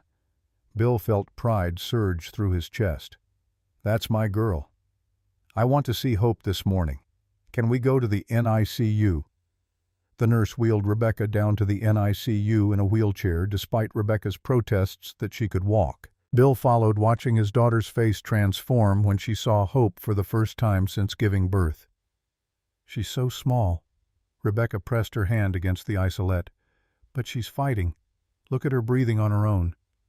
3 pounds 4 ounces now, gaining weight every day. Bill stood beside his daughter. She's a Coleman. We're built tough. They stayed in the NICU for an hour. Rebecca talking to Hope through the plastic barrier, Bill watching his daughter rediscover her strength through loving her child. When they finally returned to Rebecca's room, Margaret was waiting with news. Amanda Pierce called. She's found 4 more women Derek hurt over the years. All of them want to testify. Rebecca's eyes widened. 4 more. How many women has Derek hurt? At least 11 that we know of so far. Probably more who haven't come forward yet. Margaret sat down on the edge of the hospital bed. Sweetheart, you're not alone in this. Derek's pattern goes back 15 years. He's hurt so many women that they're forming a support network just to help each other through the trial. I want to meet them. All of them. Bill pulled out his phone and texted Amanda. Rebecca wants to meet the other survivors. Can you organize something? Amanda's response came back immediately. Already planning it. Coffee shop meeting this weekend if Rebecca's out of hospital by then. Over the next few days, Rebecca's physical healing accelerated. The doctors cleared her to go home on Thursday with strict instructions about rest and follow-up appointments. Bill and Margaret brought her to their house in Lakewood, settling her into the guest room that had been Rebecca's childhood bedroom until she'd moved out to marry Derek. Hope remained in the NICU but was making progress. The doctors estimated she'd be able to go home in another 3 weeks if she continued gaining weight and her breathing remained stable. On Saturday morning, Amanda Pierce organized a meeting at a coffee shop in Cherry Creek. 11 women showed up, every woman Derek had hurt badly enough that they were willing to come forward publicly. Bill drove Rebecca to the meeting and waited outside, giving them privacy to share stories that no father should hear. 2 hours later, Rebecca emerged looking emotionally wrung out, but lighter somehow, as if sharing the burden had distributed its weight across 11 sets of shoulders instead of one. They all have the same story, Daddy. Derek charms them, isolates them, controls them, hurts them, then threatens them into silence. Word for word, the same tactics across 15 years. That's called a pattern. Juries recognize patterns. Amanda said we're all testifying. Every single one of us. She said Derek's going to spend the rest of his life in prison watching the women he tried to destroy stand up and destroy him instead. Bill drove Rebecca home thinking about strength and solidarity and women refusing to be silent anymore. Derek Brennan had relied on isolation victims who didn't know about each other, who thought they were alone in their experience.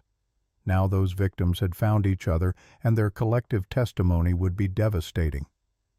On Monday morning, Derek's preliminary hearing took place at the Denver District Court. Bill sat in the front row with Margaret Rebecca between them, holding both their hands.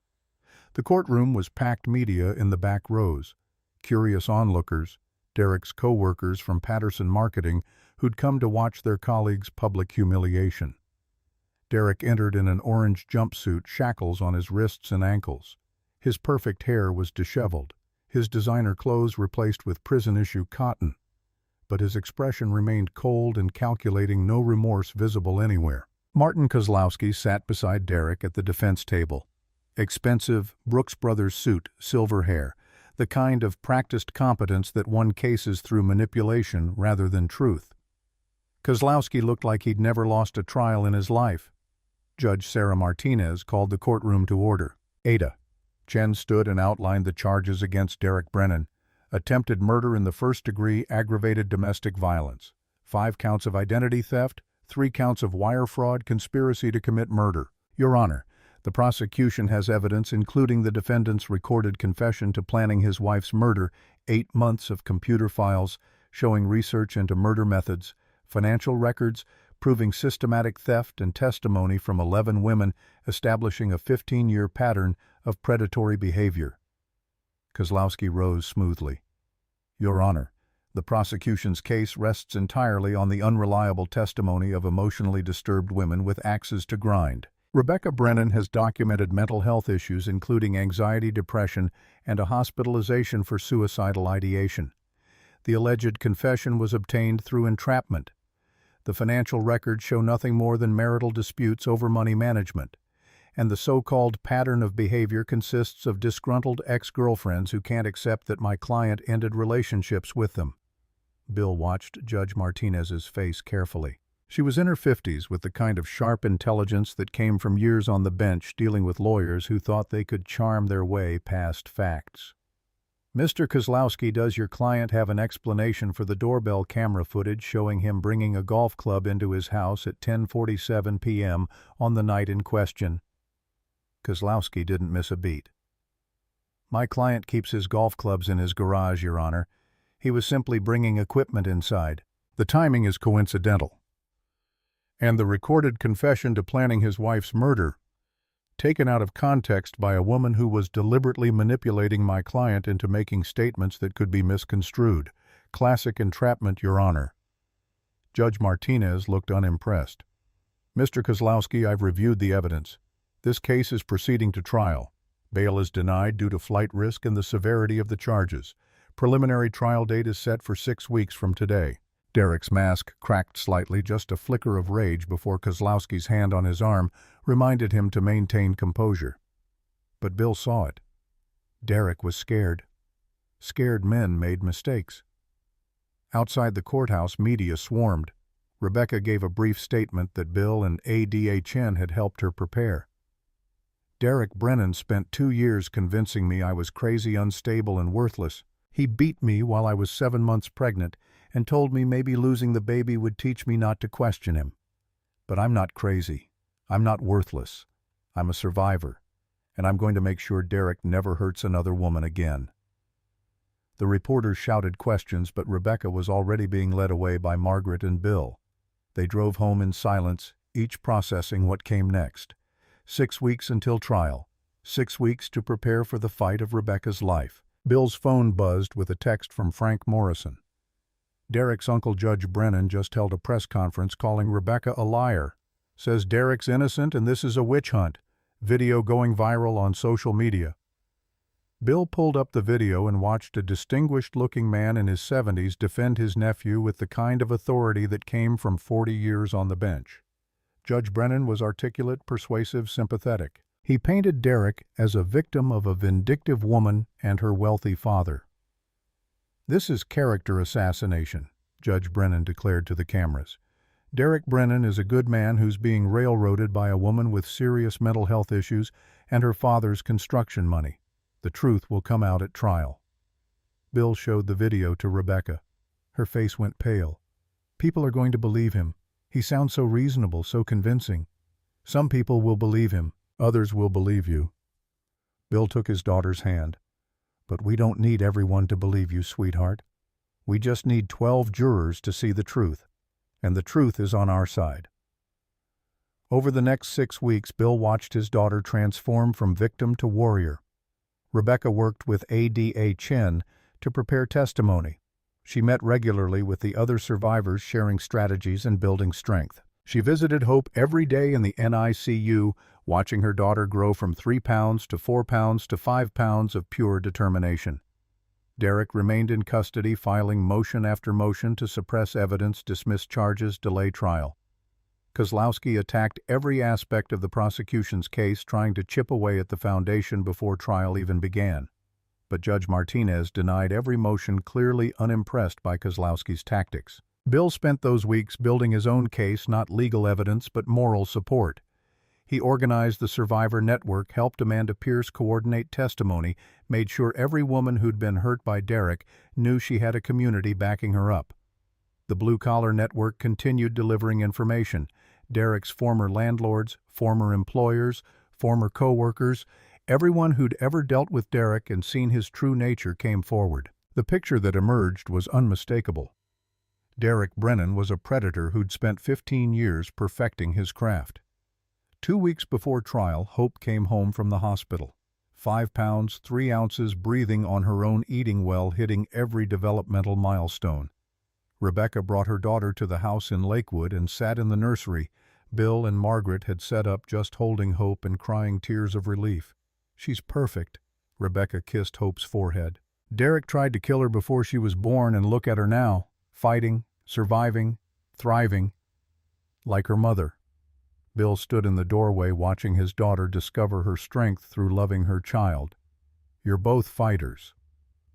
1 week before trial, Derek's attorneys made a final offer. Kozlowski called ADA Chen with a plea deal. Derek would plead guilty to aggravated assault, serve 7 years with possibility of parole in 4. Chen called Bill immediately. "They're scared. They know they're going to lose at trial." "What did you tell them?" "I told them to go to hell." Derek Brennan beat his pregnant wife with a golf club and planned her murder for 8 months. He's getting the full 25 to 30 years minimum, or he's getting nothing. Good.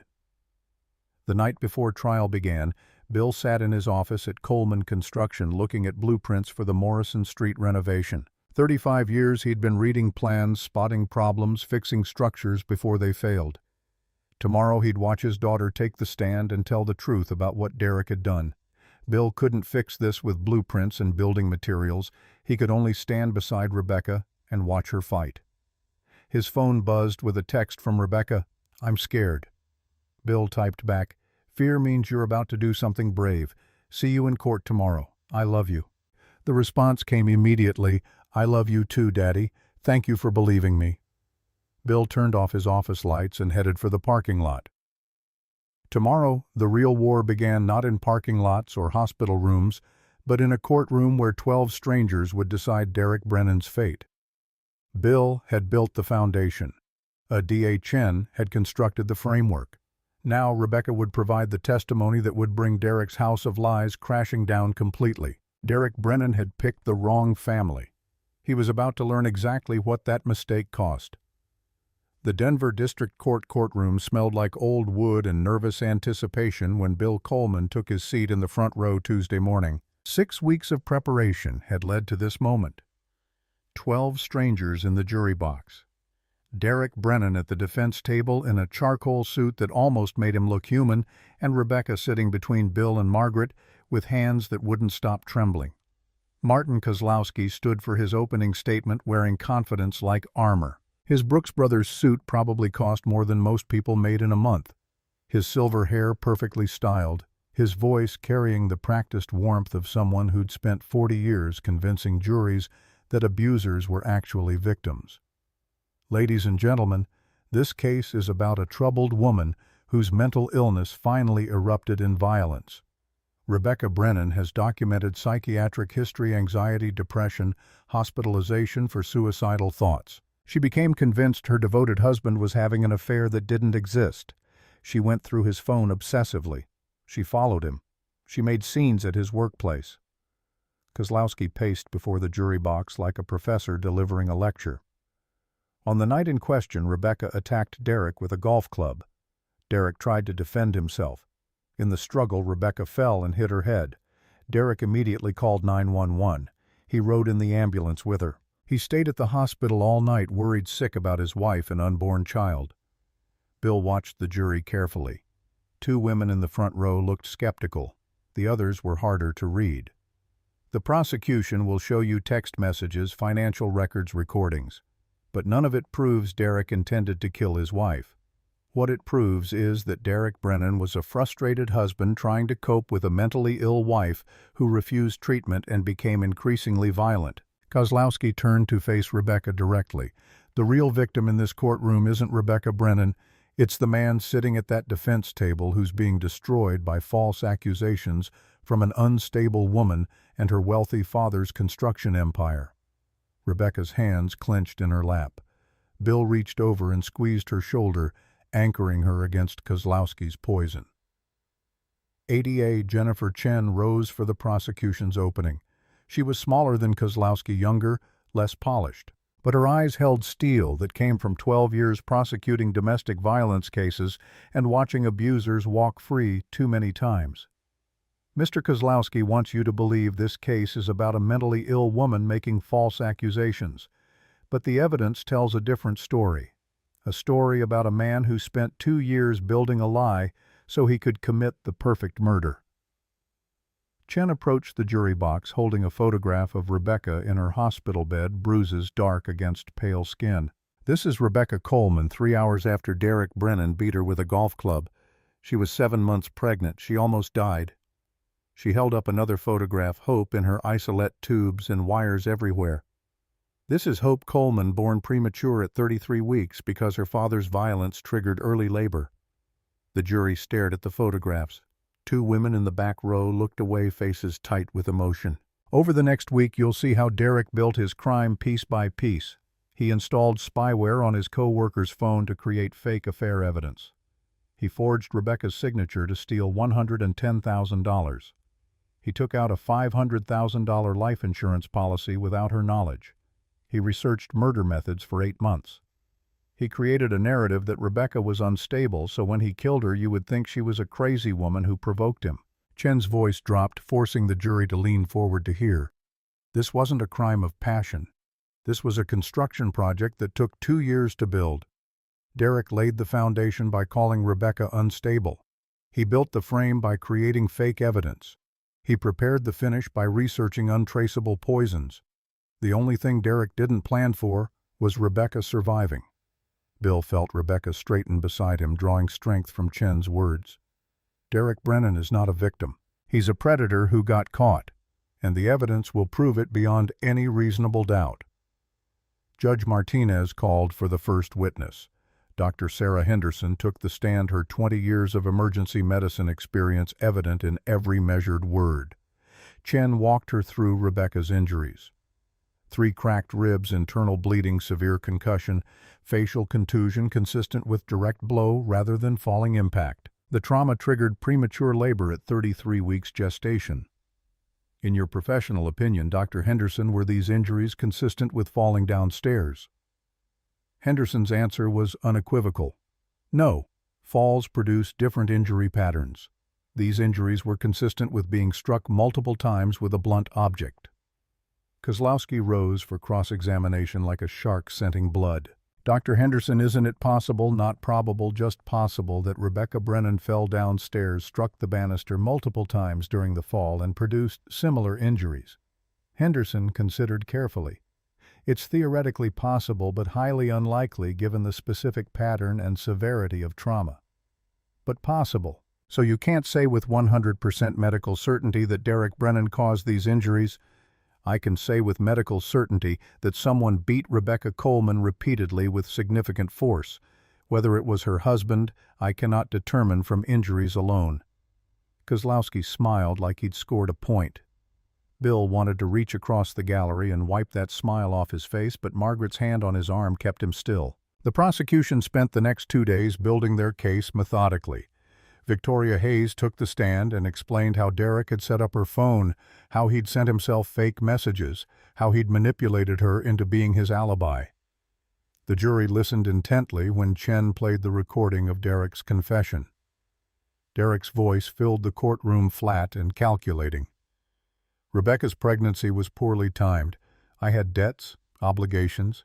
I decided to solve my problems the only way I could, by eliminating complications. Victoria's voice on the tape, horrified, "You mean killing Rebecca?" Derek's response, "I mean handling things my way. Clean, simple. One incident that solved all my problems at once." The jury's reaction was visible disgust on several faces, shock on others. Even the skeptical jurors in the front row looked troubled. Kozlowski attacked Victoria on cross-examination, suggesting she'd had unrequited feelings for Derek and was lying out of revenge. But Victoria held firm, her testimony never wavering. She'd been Derek's unwitting weapon, and now she was the prosecution's strongest evidence. Amanda Pierce testified on day 3. Bill watched her walk to the stand with shoulders squared, the careful posture of trauma replaced by determination. She told the jury about 18 months of escalating control and violence, about Derek beating her unconscious with a lamp, about the $43,000 payoff to drop charges. Derek told me no jury would believe an unstable woman with a history of making false accusations. He had intimate photographs taken without my consent. He threatened to release them if I testified against him. Amanda looked directly at the jury. I was alone, scared and broke, so I took the money and stayed silent for 3 years. That was the biggest mistake of my life. Kozlowski tried to paint Amanda as a vindictive ex-girlfriend, but her testimony was too detailed, too consistent with Rebecca's experience. The pattern was unmistakable. By day 4, the prosecution had called 6 more women college girlfriend, former co-workers, ex-girlfriend from a dating app. Each told the same story with different details.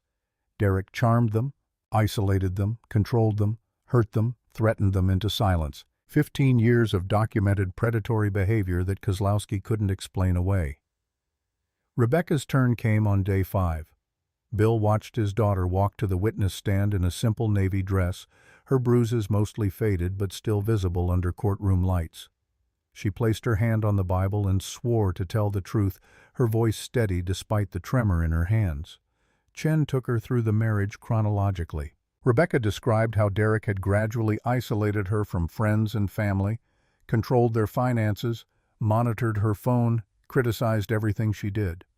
Her voice never wavered as she detailed the first time Derek hit her while they were dating, the second time a year into marriage, the escalating verbal abuse that made her doubt her own sanity.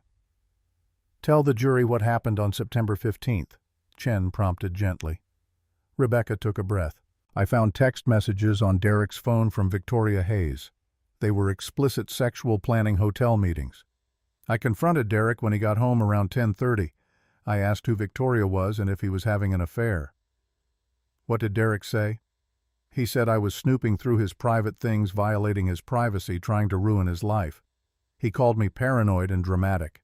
When I said I deserved to know if my husband was cheating, he went to the hallway closet and took out his golf club. The courtroom was silent, except for the court reporter's keyboard clicking. What happened next, Rebecca? I asked what he was doing with the golf club. Derek said I needed to learn my place and stop causing problems. Rebecca's voice broke slightly, but she pushed through. He hit me in the ribs. I fell to the floor. He kicked me in the stomach. I begged him to stop because of the baby. What did Derek say when you begged him to stop? Rebecca looked directly at the jury. He said maybe losing the baby would teach me not to snoop through his things. Several jurors recoiled visibly. One woman in the back row was crying. Chen let the words hang in the air before continuing. Rebecca had Derek hit you before that night, twice. Once when we were dating because I talked to a male coworker at a party. Once last year when I bought groceries from the wrong store without asking permission first. Why didn't you leave Derek after he first hit you? Rebecca's answer came with the clarity of someone who'd spent 6 weeks understanding her own trauma. Because Derek convinced me it was my fault, that I'd provoked him by being disrespectful, that if I just listened better and followed his rules, he wouldn't have to discipline me. He said no other man would want me, that I was lucky he put up with me despite my emotional problems. Chen asked her final question. Rebecca, do you believe Derek planned to kill you? Yes. The life insurance policy he took out without telling me, the money he stole by forging my signature, the fake affair he created to make me look paranoid. Derek spent months setting up a scenario where my death would look justified, where people would think I was a crazy, jealous wife who drove him to violence. Rebecca's voice strengthened. But I survived, and now everyone can see who Derek Brennan really is. Kozlowski approached for cross-examination like a predator circling wounded prey. Mrs. Brennan, you've been in psychiatric treatment since 2018, correct? I've been in therapy since my mother's cancer diagnosis, yes. For depression and anxiety, yes. You were hospitalized in 2019 for suicidal ideation. After my mother nearly died, I struggled emotionally and sought help. That's called being responsible, Mr. Kozlowski, not being unstable. Kozlowski's smile tightened. Your therapist noted in her records that you exhibited paranoid tendencies regarding your husband. Quote, patient reports belief that husband is monitoring her movements and communications. End quote. That sounds paranoid, doesn't it? Rebecca met his eyes without flinching. Derek was monitoring me. He installed spyware on my phone. The FBI's technology forensics team found it. That's not paranoia, Mr. Kozlowski. That's recognizing reality. Bill felt pride surge through his chest. Rebecca wasn't breaking. She was standing firm against Kozlowski's attacks, refusing to be shaken. Kozlowski changed tactics. You claim Derek attacked you with a golf club, but isn't it possible you grabbed the golf club first? Derek tried to take it from you, and in the struggle you were injured. No, that's not what happened. How can you be certain you had a severe concussion? Your memory of that night could be unreliable. I remember every second of that night with perfect clarity. I remember Derek's face when he hit me. I remember the sound of my ribs cracking. I remember him kicking me while I begged for my baby's life. I remember him telling me I deserved it. Rebecca's voice carried steel now. My memory is fine, Mr. Kozlowski. It's Derek who keeps changing his story. Kozlowski pressed harder, bringing up every complaint Rebecca had ever filed, every emotional moment documented in her medical records, every time she'd cried or gotten angry or shown any human reaction to stress. He tried to paint her as unstable, vindictive, a liar seeking revenge. But Rebecca had spent 6 weeks preparing for this. She answered every question calmly, acknowledged her struggles with mental health without shame, pointed out that seeking therapy was strength rather than weakness. After 2 hours of cross-examination, Kozlowski sat down, having failed to shake her testimony. The prosecution rested their case on day 6. Kozlowski immediately filed a motion to dismiss, arguing insufficient evidence. Judge Martinez denied it without hesitation. Derek's defense began on day 7. Kozlowski called character witnesses, co-workers from Patterson Marketing, who described Derek as professional and dedicated neighbors who'd never heard arguments from the house on Maple Street. Derek's college roommate, who claimed Derek had always been respectful to women. Chen dismantled each witness on cross-examination. The co-workers admitted they'd never socialized with Derek outside work. The neighbors acknowledged they worked long hours and weren't home much. The college roommate eventually admitted Derek had been expelled from his fraternity for reasons the national organization sealed with an NDA. On day 8, Kozlowski made his biggest gamble. He put Derek on the stand. Derek took the oath wearing a perfectly tailored suit and an expression of wounded innocence. Kozlowski walked him through a version of events that painted Rebecca as increasingly unstable and violent throughout the pregnancy. Tell the jury what happened on September 15th. Kozlowski prompted. Derek's voice was measured reasonable, exactly the right tone of a concerned husband dealing with a difficult situation. I came home from work around 10:30. Rebecca was waiting for me, very angry. She'd gone through my phone without permission and was convinced I was having an affair with Victoria Hayes, who's just a work friend. How did you respond? I tried to calm Rebecca down, explain that the messages were innocent work communications, but she was extremely emotional, irrational. She grabbed my golf club from the closet and started yelling that she was going to make me pay for cheating on her. Bill's hands clenched into fists. Margaret gripped his arm, preventing him from standing up and calling Derek a liar in front of the entire courtroom. What did you do when Rebecca threatened you with the golf club? I tried to take it away from her. We struggled. Rebecca fell and hit her head on the banister. Derek's voice broke convincingly. I immediately called 911. I was terrified I'd lost her and the baby. I rode in the ambulance, stayed at the hospital all night. I love my wife. This whole situation is a terrible misunderstanding. Kozlowski asked a few more softball questions before yielding to Chen for cross-examination. Chen approached Derek with the focused intensity of a surgeon preparing to operate. Mr. Brennan, you testified that Rebecca grabbed the golf club from the closet. But doorbell camera footage shows you bringing the golf club into your house at 10:47 p.m.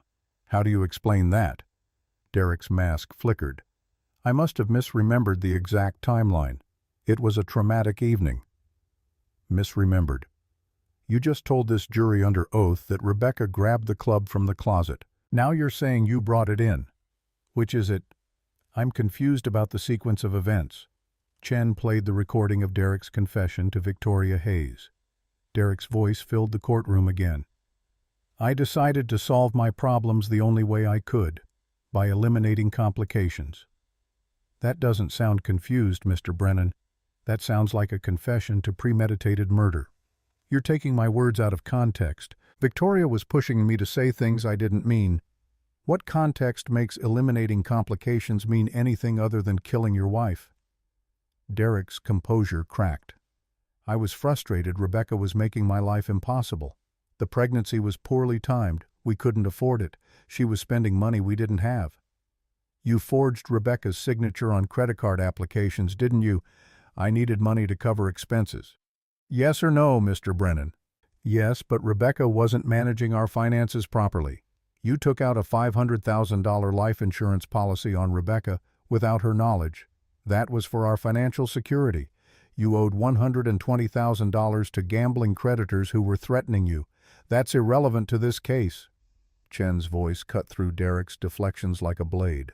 You beat Rebecca with a golf club because she discovered your fake affair that you created by installing spyware on Victoria Hayes' phone and sending yourself fake messages.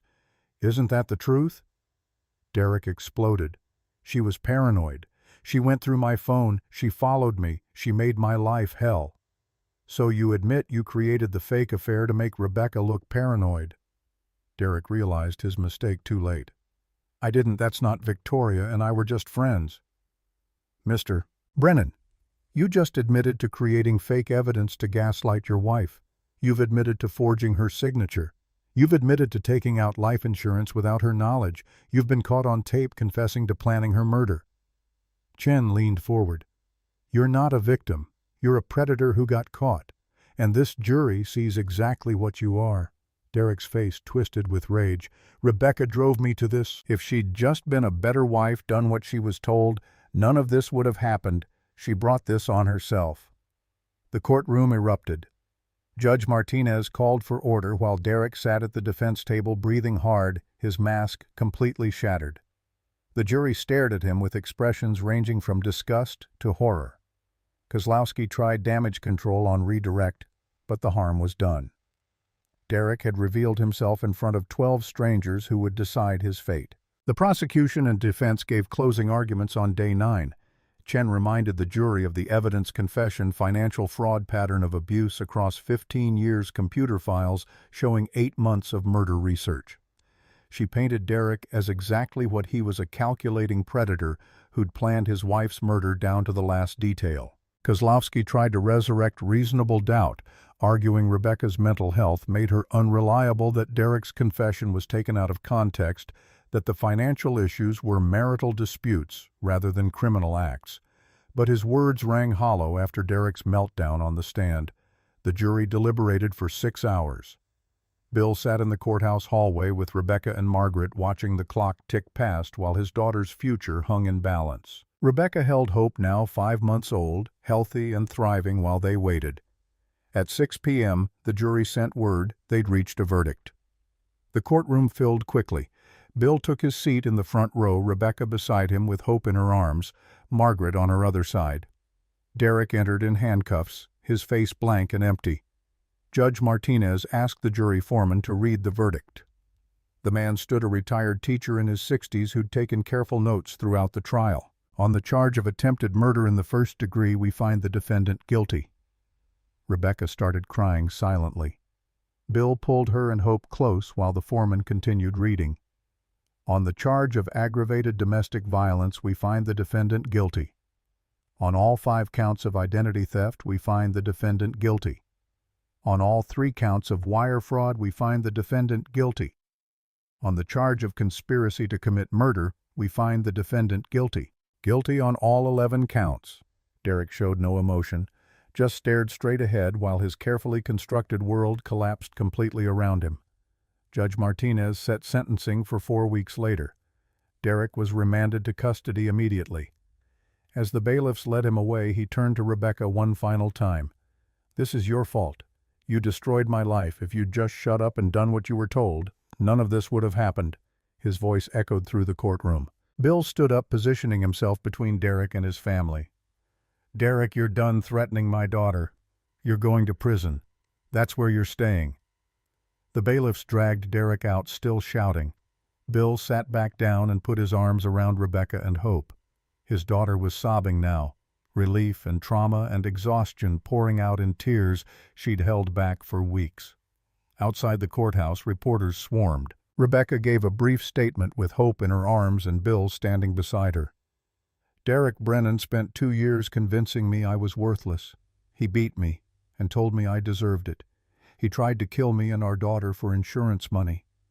Rebecca's voice was steady despite tears streaming down her face. But I survived. Hope survived.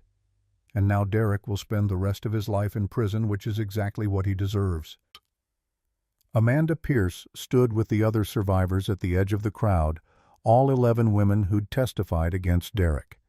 They'd come to watch justice finally served. "We won," Amanda called out. "All of us, together." Rebecca nodded, holding Hope tighter. "We won." 4 weeks later, Bill sat in the same courtroom for Derek's sentencing hearing.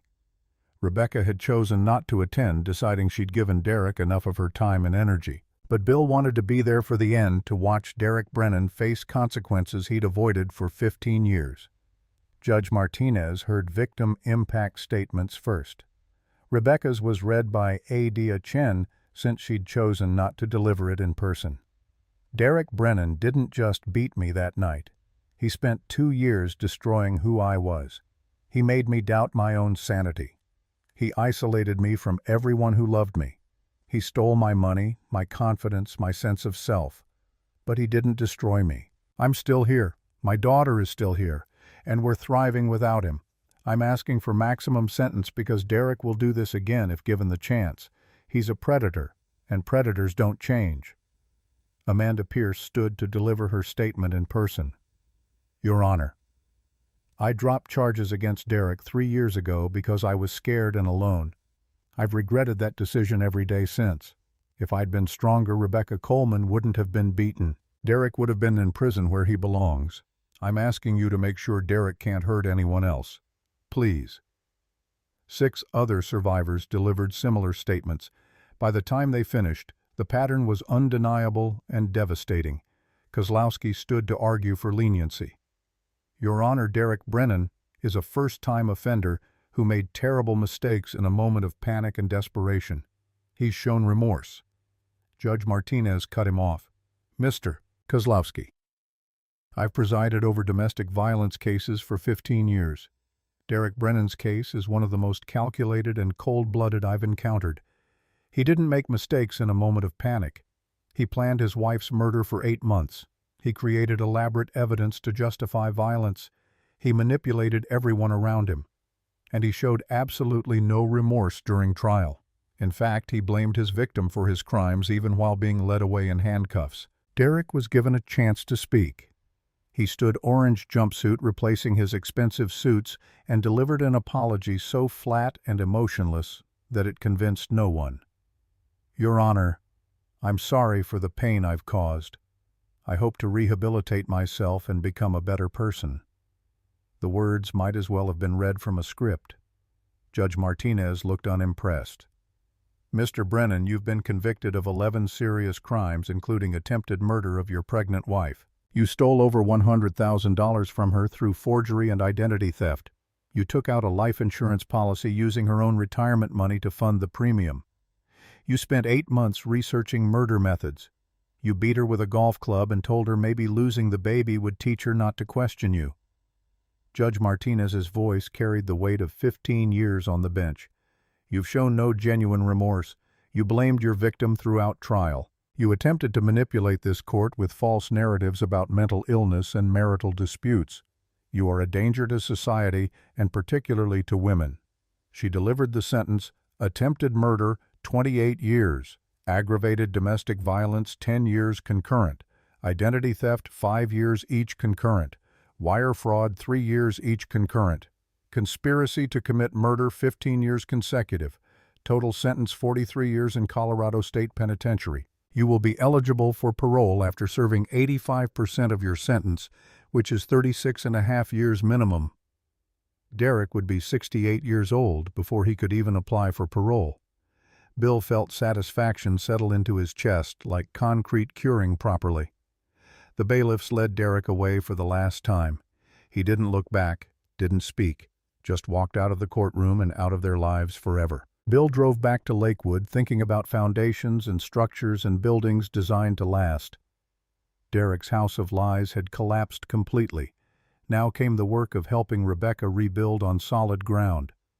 6 months after Derek's sentencing, Bill found his daughter in the backyard of the Lakewood house playing with Hope. The baby was 11 months old now, crawling everywhere, pulling herself up on furniture, about to take her first steps any day.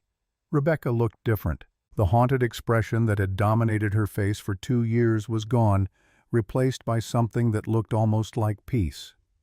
She was back in college studying to become a domestic violence counselor, working part-time at a women's shelter, rebuilding the life Derek had tried to destroy. "Daddy, I've been thinking about what you said, about Derek being like a building with a bad foundation." Rebecca scooped up Hope as the baby crawled toward her. "You were right. He looked good from the outside, but the structure was rotten underneath, and once you started examining the foundation, everything collapsed." That's exactly what happened. I spent so long thinking I was the problem, that if I could just be better, calmer, more understanding, Derek would stop being angry all the time. Rebecca kissed Hope's forehead. "But it was never about me. Derek was broken long before he met me. I was just his latest victim." Bill sat down on the porch steps beside his daughter. "You're not a victim anymore, sweetheart. You're a survivor. Amanda Pierce and I are starting a support group for domestic violence survivors. We're calling it Foundation, helping women rebuild their lives on solid ground after abuse." Rebecca smiled. "We already have 15 women coming to meetings." "That's my girl." They sat in comfortable silence while Hope babbled and played oblivious to the trauma that had surrounded her birth. A car pulled into the driveway. David Chen, the EMT. Rebecca had been dating for 3 months. He was kind, patient, understood trauma from his years working emergency medicine. "Rebecca, you ready?" David called from the driveway. "Support group starts in an hour." Rebecca stood balancing Hope on her hip. "Daddy, you want to come? We have family members attend sometimes to understand what their loved ones went through." Bill thought about it. "Maybe next time. This one's for you." He watched Rebecca drive away with David and Hope, heading to the community center where women who'd survived what she'd survived would gather and share and heal together. Derek Brennan had tried to destroy his daughter. Instead, Rebecca had transformed her trauma into purpose, her pain into power that helped other women escape the same trap. Margaret came out onto the porch carrying 2 cups of coffee. "She's doing so well." "She is. Better than I dared hope 6 months ago." Amanda Pierce called earlier. She got a job at the district attorney's office as a victim advocate. Said Rebecca inspired her to turn her experience into helping others. Bill sipped his coffee and thought about the 11 women who'd testified against Derek. All 11 were thriving now. New jobs, new relationships, new lives built on foundations of truth instead of lies. Derek had tried to destroy them individually. United, they'd destroyed him instead. His phone buzzed with a text from Frank Morrison. "Thought you'd want to know Derek's uncle Judge Brennan announced his retirement today. Said he was stepping down to spend more time with family. Source tells me the Colorado Bar Association was investigating ethics violations related to his attempts to interfere with Derek's prosecution." Bill smiled. Derek's entire support structure had collapsed along with Derek himself. Perfect. 1 year after the attack, Bill stood in the NICU where Hope had spent her first 3 weeks fighting for life. The hospital was hosting a reunion for premature babies and their families. Hope toddled around the room on unsteady legs, healthy, and hitting every developmental milestone right on schedule. Janet, the NICU nurse who'd cared for Hope, picked up the toddler with practiced ease. "Look at you running around getting into everything. You were so tiny when you were born, and now you're perfect." Rebecca joined them, watching her daughter with obvious pride. "Janet, I wanted to thank you for taking care of Hope when I couldn't, for believing me when I said Derek had hurt us. Sweetheart, that's what we do here. We protect the smallest and most vulnerable." Janet set Hope down to toddle toward Bill. "How are you doing, really?" "I'm good. Actually good, not just saying it." Rebecca pulled out her phone and showed Janet photos from the domestic violence support group. "I'm helping other survivors. 15 women so far who've left abusive relationships and are rebuilding their lives. Amanda Pierce and I are writing a handbook about recognizing manipulation tactics early. That's wonderful. And I'm dating someone. David Chen. He's an EMT, very patient, very kind, understands that healing takes time. Rebecca watched Hope grab Bill's hands and practice walking. Derek told me for 2 years that no man would ever want me, that I was damaged goods. Turns out that was just another lie. Bill lifted Hope into his arms. The baby laughed and grabbed his nose with sticky fingers. Come on, little one. Let's go see the other babies. They walked through the NICU looking at isolettes filled with fighters, even tinier than Hope had been. Some would go home in days. Others faced months of medical intervention. But they were all surrounded by people who loved them, protected them, fought for them.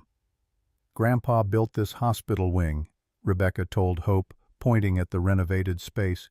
Coleman Construction donated the money and did all the work, because Grandpa believes in building things that last and protecting people who need protection. Bill looked at his daughter and granddaughter and felt something shift in his chest. Derek Brennan had tried to destroy both of them. Instead, they'd survived and thrived and turned their trauma into helping others. That was legacy Derek could never touch. 2 years after the attack, Rebecca stood at a podium in the Denver Community Center addressing a room full of domestic violence survivors and their families. Hope sat in Margaret's lap in the front row, now 2 years old and full of questions about everything. 2 years ago, my husband Derek Brennan beat me with a golf club while I was 7 months pregnant. He told me maybe losing the baby would teach me not to question him. He'd spent months planning my murder, creating fake evidence to make me look crazy, stealing my money to fund a life insurance policy he planned to collect when I was dead. The room was silent, everyone listening intently. Derek spent 2 years before that convincing me I was worthless, unstable, too emotional, too dramatic. He made me believe that everything wrong in our marriage was my fault. Rebecca's voice strengthened. But I survived. My daughter Hope survived. And now Derek's in prison for 43 years while I'm standing here helping other women escape the same trap. She talked about recognizing early warning signs of abuse, about the importance of documenting everything about building support networks before trying to leave dangerous relationships. Amanda Pierce sat in the front row, taking notes, planning to incorporate Rebecca's insights into the victim advocacy training program she was developing for the DA's office. After the presentation, women lined up to thank Rebecca, to share their own stories, to ask for advice about leaving their abusers. Bill watched his daughter handle each conversation with compassion and wisdom earned through surviving hell. One woman approached holding a baby about Hope's age. My husband tells me I'm crazy all the time, that I overreact to normal things. He's never hit me, but he punches walls when he's angry and says it's my fault for making him mad. Rebecca took the woman's hand. That's abuse. Emotional abuse, intimidation, gaslighting. It escalates. Please talk to our counselor here before it gets worse. The woman started crying. But what if he's right? What if I am too sensitive? You're not too sensitive. You're recognizing danger. Trust that instinct. Rebecca handed her a card for the Foundation support group. We meet Thursdays at 7. Come, bring your baby. We'll help you. Bill stood in the back of the room watching his daughter save lives through sharing her own story. This was the opposite of Derek's legacy. Derek had destroyed. Rebecca was building. 3 years after the attack, Bill sat in his office at Coleman Construction reviewing blueprints for the Morrison Street renovation that had been interrupted by a phone call at 2:17 in the morning 3 years earlier. The project was finally complete, a mixed-use development that included affordable housing and a women's shelter operated by the foundation. Rebecca stopped by the office with Hope, now 3 years old and talking in complete sentences. Grandpa, Mama says you build houses for people who need help. Hope climbed into Bill's lap with the confidence of a child who'd never been told she couldn't do something. That's right, sweetheart. Coleman Construction builds all kinds of things. Houses, offices, hospitals, shelters. What's a shelter? Rebecca answered before Bill could.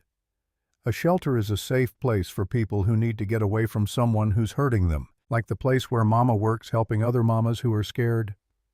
Like my daddy used to scare you? The question hung in the air. Rebecca had been age-appropriately honest with Hope about Derek, that he'd made bad choices and hurt people, that he was in prison now that Hope didn't have to worry about him. But this was the first time Hope had directly connected the concepts. "Yes, sweetheart, like that." Rebecca pulled Hope close. "But Mama got away, and now Mama helps other people get away too." "Because Grandpa helped you." Bill felt his throat tighten. "Because your Mama is very brave and very strong. I just made sure she had the tools she needed to be safe."